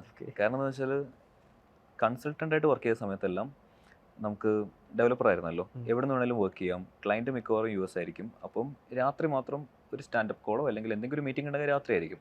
പകൽ മൊത്തം നമുക്ക് എന്ത് വേണമെങ്കിലും ചെയ്യാം. അപ്പം അതിനും മിക്കവാറും നമ്മൾ എന്താ പറയുക, ജസ്റ്റ് ഒരു 15 മിനിറ്റ് കോളൊക്കെ ആയിരിക്കും. അപ്പോൾ അത്രയും സമയം മാത്രം പ്രോപ്പർ ഇൻ്റർനെറ്റ് മതി. ഇപ്പോഴത്തെ അവസ്ഥ അതല്ല. ഒരു കസ്റ്റമറിൻ്റെ മുന്നിൽ നമ്മൾ പോയിട്ട് ഒരു ഡെമോ കൊടുക്കണമെങ്കിൽ നെറ്റ് പ്രോപ്പറായിട്ട് വേണം. നമ്മുടെ വീഡിയോ ഓണാണ്, ഓഡിയോ ഓണാണ്, സ്ക്രീൻ ഷെയറിംഗ് ഓണാണ്. അപ്പോൾ പ്രോപ്പറായിട്ടുള്ള നെറ്റ് വേണം.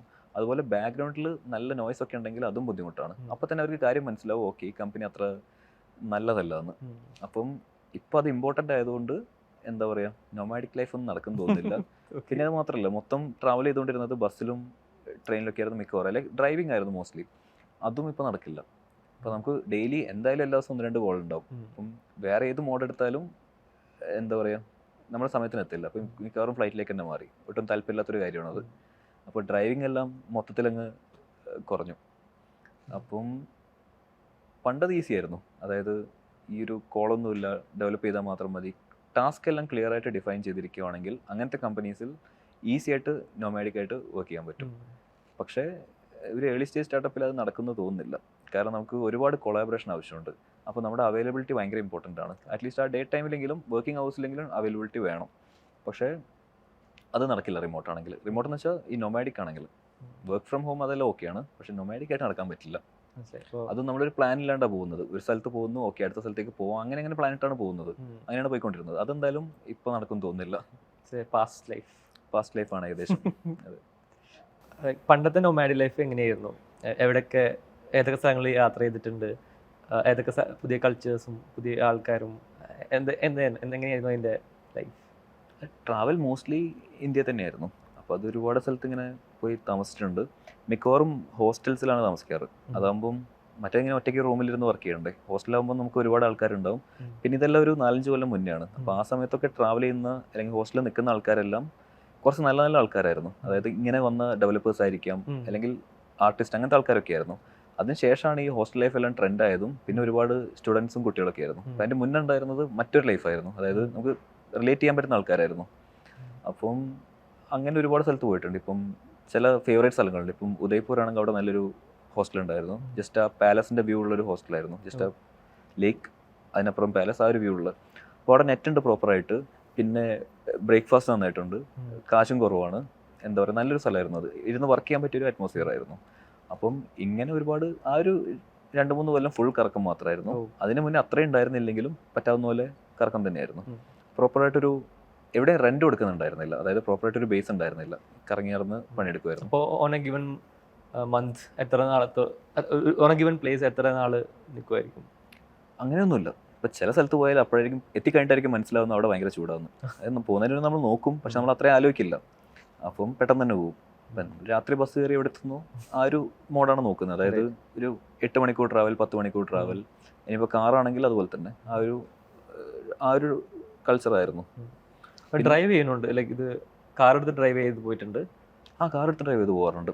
അത് കുറച്ചുകൂടെ കംഫർട്ടബിൾ ആണ്. എവിടെ വരെ പോയിട്ടുണ്ട് മാക്സിമം?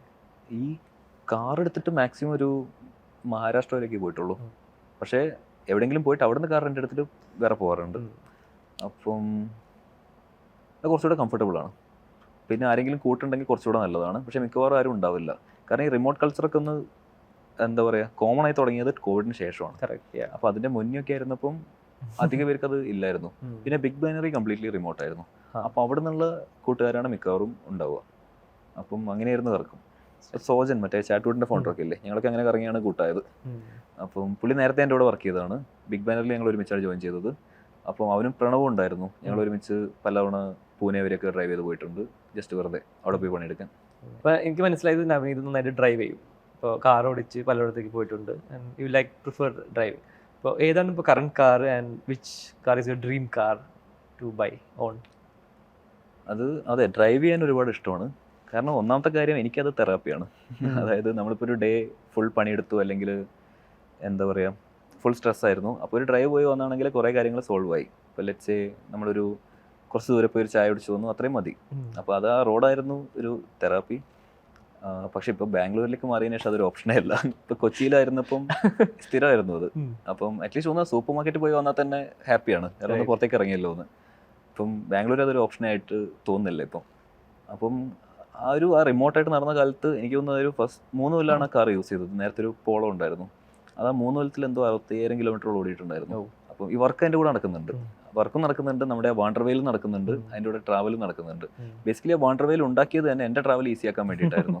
അതായത് അതിൻ്റെ ഒരു വിഷൻ എന്താണെന്ന് വെച്ചാൽ ഒരു സിമ്പിൾ ഇൻ്റർഫേസ്, അതിനകത്ത് നമുക്ക് നമ്മുടെ ബഡ്ജറ്റ്, അതുപോലെ preferred mode of travel, preferred type of destinations, ഇതെല്ലാം ടൈപ്പ് ചെയ്ത് കൊടുത്താണെങ്കിൽ ഒരു ഐറ്റിനറി ഫുള്ളായിട്ട് ഉണ്ടാക്കി തരണം. ഇതായിരുന്നു അതിൻ്റെ ഗോൾ. അത് ചുമ്മാ ഒരു ആർട്ടിക്കിളിൻ്റെ കളക്ഷൻ ആയിരുന്നില്ല. എല്ലാ ആർട്ടിക്കിളും അത്രയും എന്താ പറയുക ഗ്രാനുലർ ആയിട്ടാണ് ഉണ്ടാക്കിയിരുന്നത്. അതിനകത്ത് എല്ലാം ഡാറ്റാബേസിൽ സേവ് ചെയ്തിരിക്കുകയായിരുന്നു. സിമ്പിൾ പാരഗ്രാഫ്സ്, അല്ലെങ്കിൽ ഓരോ തിങ്സ് ടു ഡു ഓരോന്നും ഓരോ ഡാറ്റാബേസ് റോ ആയിരുന്നു. ഇതെല്ലാം വെച്ച് ആ ഒരു പ്ലാനർ ആയിരുന്നു ഉണ്ടാക്കാൻ ഉദ്ദേശിച്ചത്. അതവിടെ വരെ എത്തിയില്ല, അതതിൻ്റെ മുന്നിൽ തന്നെ വെക്കേണ്ടി വന്നു. പിന്നെ അപ്പോൾ ഇപ്പോൾ ഒരു കോമ്പസാണ് യൂസ് ചെയ്യുന്നത്. പക്ഷെ അതിപ്പം ടൂൾജെറ്റും കോമ്പസും ഒരുമിച്ചാണ് കിട്ടിയത്. രണ്ടും ഒരുമിച്ചായിരുന്നു.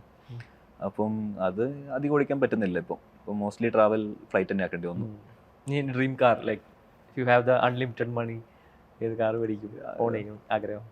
ഇപ്പോൾ എൻ്റെ ഒരു ഇത് നോക്കുകയാണെങ്കിൽ ഒരു 10 കോടി രൂപ കിട്ടിയാണെങ്കിൽ അതിൽ 9 കോടിക്ക് കാർ വാങ്ങും, 1 കോടിക്ക് വീട് വാങ്ങും. അങ്ങനെയാണ് എന്താ പറയുക ലൈഫ്, അങ്ങനെയാണ് മുന്നോട്ട് പോകുന്നത്. അപ്പോൾ ഡ്രീം കാർ എന്ന് വെച്ചാൽ അങ്ങനെ ഒരു ഡ്രീം കാർ ഇല്ല, ഒരുപാടെണ്ണം ഉണ്ട്. അപ്പോൾ മിക്കവാറും ഒരു ഫെരാരി ഒക്കെ വാങ്ങിക്കാനുള്ളൊരു താല്പര്യമുണ്ട്. ഇവൻച്വലി അവിടെ എത്തുന്നു വിചാരിക്കാം. അപ്പോൾ എനിക്ക് ഫെറാരി മേടിക്കുമ്പോൾ ഓടിക്കണം എന്നുള്ളൂ. റെഡിയാണ്. കള്ളം പറഞ്ഞു കേട്ടോ, എന്നെ അറിയാവുന്ന എല്ലാവർക്കും അറിയാം കാർ ആർക്കും ഓടിക്കാൻ കൊടുക്കില്ല. ഇല്ല, മോഡല് അവരൊരു നല്ലൊരു SUV ഇറക്കാൻ വേണ്ടി വെയിറ്റ് ചെയ്യുവാണ്. ഫെറാറിന്റെ SUV. കാരണം മറ്റേ ലാംബോർഗിനി ഉറൂസ് ഇറക്കി, അതുപോലെ ഫെറാരിക്ക് അങ്ങനെ ഒരു പ്രോപ്പർ മോഡലില്ല. ഒരെണ്ണം ഉണ്ട്, but that doesn't look like A proper SUV. അപ്പം ഇവിടെ ഇന്ത്യയിൽ ഓടിക്കണമെങ്കിൽ എന്തായാലും മറ്റേ നോർമൽ സൂപ്പർ കാർസ് പറ്റില്ല. അപ്പം അങ്ങനെയൊരു സംഭവമാണ് ആലോചിക്കുന്നത്. പിന്നെ ഞാൻ നേരത്തെ പറഞ്ഞ പോലെ എൻ്റെ വീട് വേണമെങ്കിൽ 10 ദിവസത്തേക്ക് യൂസ് ചെയ്യാൻ തരും, കാറ് തരില്ല. ചുമ്മാ പറഞ്ഞോട്ടോ. അപ്പോൾ നവനീത് ഇപ്പോൾ നമ്മുടെ കേരള PH ഗ്രൂപ്പിലെ മെമ്പറാണ് for the last few years. അപ്പോൾ ആ കമ്മ്യൂണിറ്റി എങ്ങനെയാണ് നവനീതിനെ ഹെൽപ്പ് ചെയ്തത്, അല്ലെങ്കിൽ നവനീതിന് അതിൻ്റെ വാല്യൂ എന്താണ് കാണുന്നത് ഗോയിങ് ഫോർവേഡ് ആസ് വെൽ? അതെ, ഇപ്പോൾ നമ്മളൊരു സംഭവം ഉണ്ടാക്കുമ്പം നമുക്ക് റിസർച്ച് ചെയ്ത് കുറേ ഉത്തരങ്ങൾ കണ്ടുപിടിക്കാൻ ഭയങ്കര ബുദ്ധിമുട്ടാണ്. പക്ഷേ ഒരു കമ്മ്യൂണിറ്റി ആകുമ്പോൾ അതിനകത്ത് ആൾക്കാരുണ്ടാവും, ഇത് നേരത്തെ ചെയ്ത ആൾക്കാർ. അപ്പോൾ നമ്മൾ അവരോട് വയ്ക്കുമ്പോൾ ക്ലിയർ ആയിട്ട് ആ ആൻസർ കിട്ടും. അതാണ് കമ്മ്യൂണിറ്റിയുടെ മെയിൻ ഒരു അഡ്വാൻറ്റേജ്. പിന്നെ ഒരുമിച്ച് ഉണ്ടാക്കുക എന്നുള്ളൊരു തോന്നലുണ്ട്. ഓവറോൾ കമ്മ്യൂണിറ്റി വളരെ ഹെൽപ്ഫുൾ ആയിരുന്നു. കമ്മ്യൂണിറ്റി നിന്നാണ് ഒരുപാട് ഫ്രണ്ട്സിനെ കിട്ടിയത്, ഫൗണ്ടേഴ്സ് ആയിട്ടുള്ള ഫ്രണ്ട്സ്. ഇപ്പം ഷമീലാണെങ്കിലും ഇവരെല്ലാം ഇപ്പം എല്ലാവരും ആ കമ്മ്യൂണിറ്റി മെമ്പേഴ്സാണ്. സലീൽ, ഷമീൽ, അങ്ങനെ ഒരുപാട് വലിയൊരു ലിസ്റ്റ് തന്നെ ഉണ്ട്.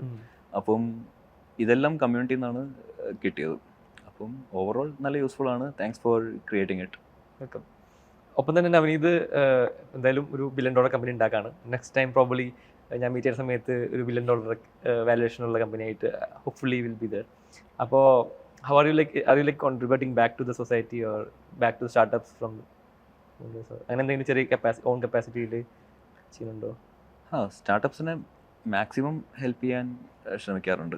ഇപ്പം പക്ഷേ ഇവൻ ഗ്രൂപ്പിലായാലും നവനീത് ഭയങ്കര ആക്റ്റീവാണ്, ലൈക്ക് അത് ഞാൻ ശ്രദ്ധിച്ചിട്ടുണ്ട്. നമുക്കറിയാവുന്ന ഉത്തരമാണെങ്കിൽ കൊടുക്കാൻ റെഡിയാണ്, പക്ഷെ അറിയാത്ത കാര്യത്തിനെ പറ്റി മിണ്ടാതിരിക്കാറുണ്ട്. അപ്പം അത് തന്നെ കമ്മ്യൂണിറ്റിക്കുള്ളൊരു ഹെൽപ്പാണ്. അതുപോലെ നല്ല സ്റ്റാർട്ടപ്സ് കിട്ടിയാൽ ചെറുതായിട്ട് ഇൻവെസ്റ്റ് ചെയ്യാറുണ്ട്. ഇൻവെസ്റ്റ് ചെയ്യാറെന്ന് വെച്ചാൽ ഇപ്പം നമ്മളിപ്പോൾ സ്റ്റാർട്ടപ്പ് ഒരു ഫണ്ട് റൈസ് ചെയ്യാൻ പോകാമെന്ന് വെക്കാം. അപ്പം അവർക്കൊരു ഫൗണ്ടർ ഇടുന്ന ഒരു ഇൻട്രോ കിട്ടുവാണെങ്കിൽ അതാണ് ബെസ്റ്റ്. കോൾഡ് ഇമെയിൽ ഒന്നും ഈ ഇൻവെസ്റ്റേഴ്സ് ഒന്നും മൈൻഡ് ആക്കാറില്ല, കാരണം അവർക്ക് ഒരുപാട് കിട്ടാറുണ്ട്. അതിൽ ഒരുപാട് നോയ്സ് ആണ്, അതിൽ ഏതോ സിഗ്നലിൽ നിന്ന് വേർതിരിച്ചെടുക്കാൻ ഭയങ്കര ബുദ്ധിമുട്ടാണ്. പക്ഷെ ഒരു ഫൗണ്ടർ ഇൻട്രോ ചെയ്യുവാണെങ്കിൽ they will take it seriously. അപ്പം അങ്ങനെ എന്താ പറയുക ഇൻട്രോ ചെയ്യാറുണ്ട്. അതുപോലെ എന്താ പറയുക ചില സ്റ്റാർട്ടപ്സിൽ ഏഞ്ചൽ ഇൻവെസ്റ്റ്മെൻറ്റ് ചെയ്തിട്ടുണ്ട്. നമ്മുടെ ഗ്രൂപ്പിൽ തന്നെയുള്ള സ്റ്റാർട്ടപ്സിൽ ഏഞ്ചൽ ഇൻവെസ്റ്റ്മെൻറ്റ് ചെയ്തിട്ടുണ്ട്.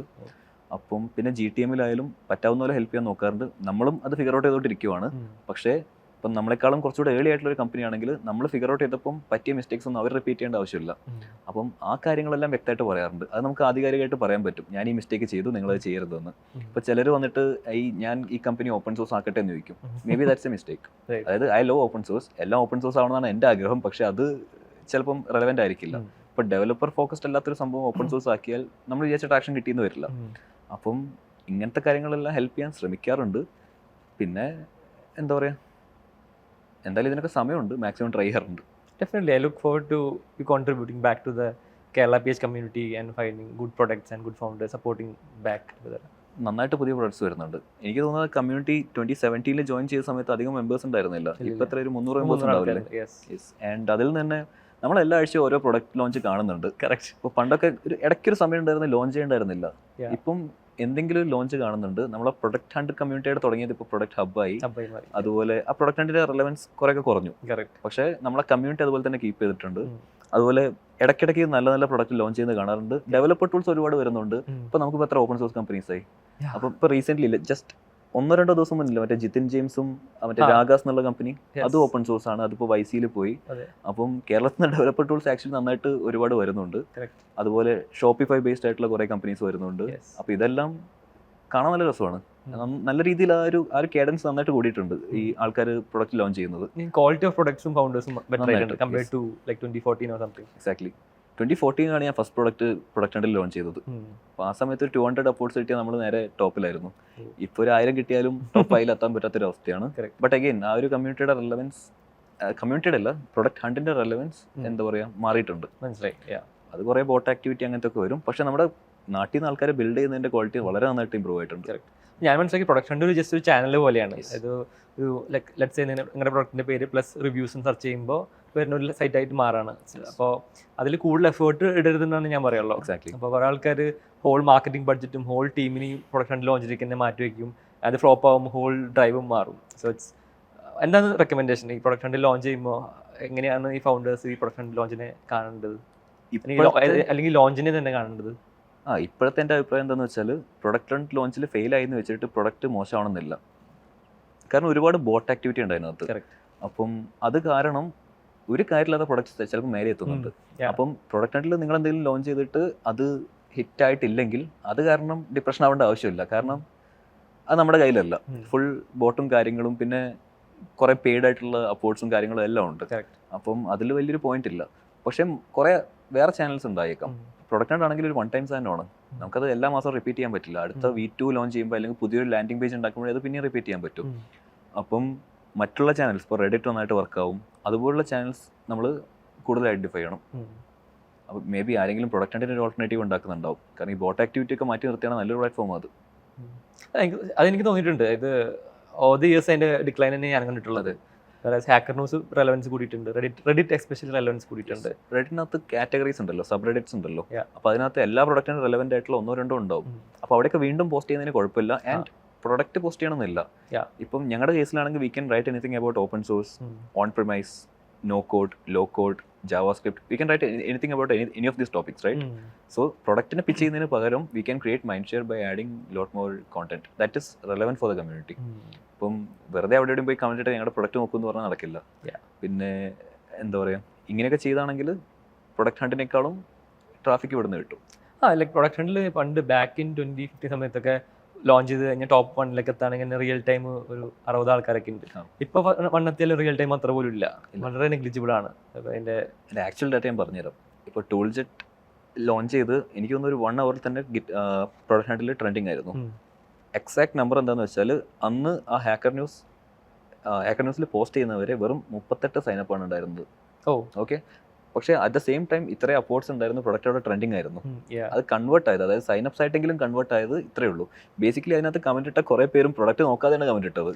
അത് ഞാൻ ശ്രദ്ധിക്കാറുണ്ട്. ഇത് ഒക്കെ ബോട്ടാണ് ലിറ്ററലി. ആൾക്കാരെല്ലാം ഡെയിലി കറക്റ്റ് സമയമാകുമ്പോൾ ടോപ്പിലുള്ള പ്രൊഡക്റ്റിൽ ഇട്ട് പോകുന്നുണ്ട്.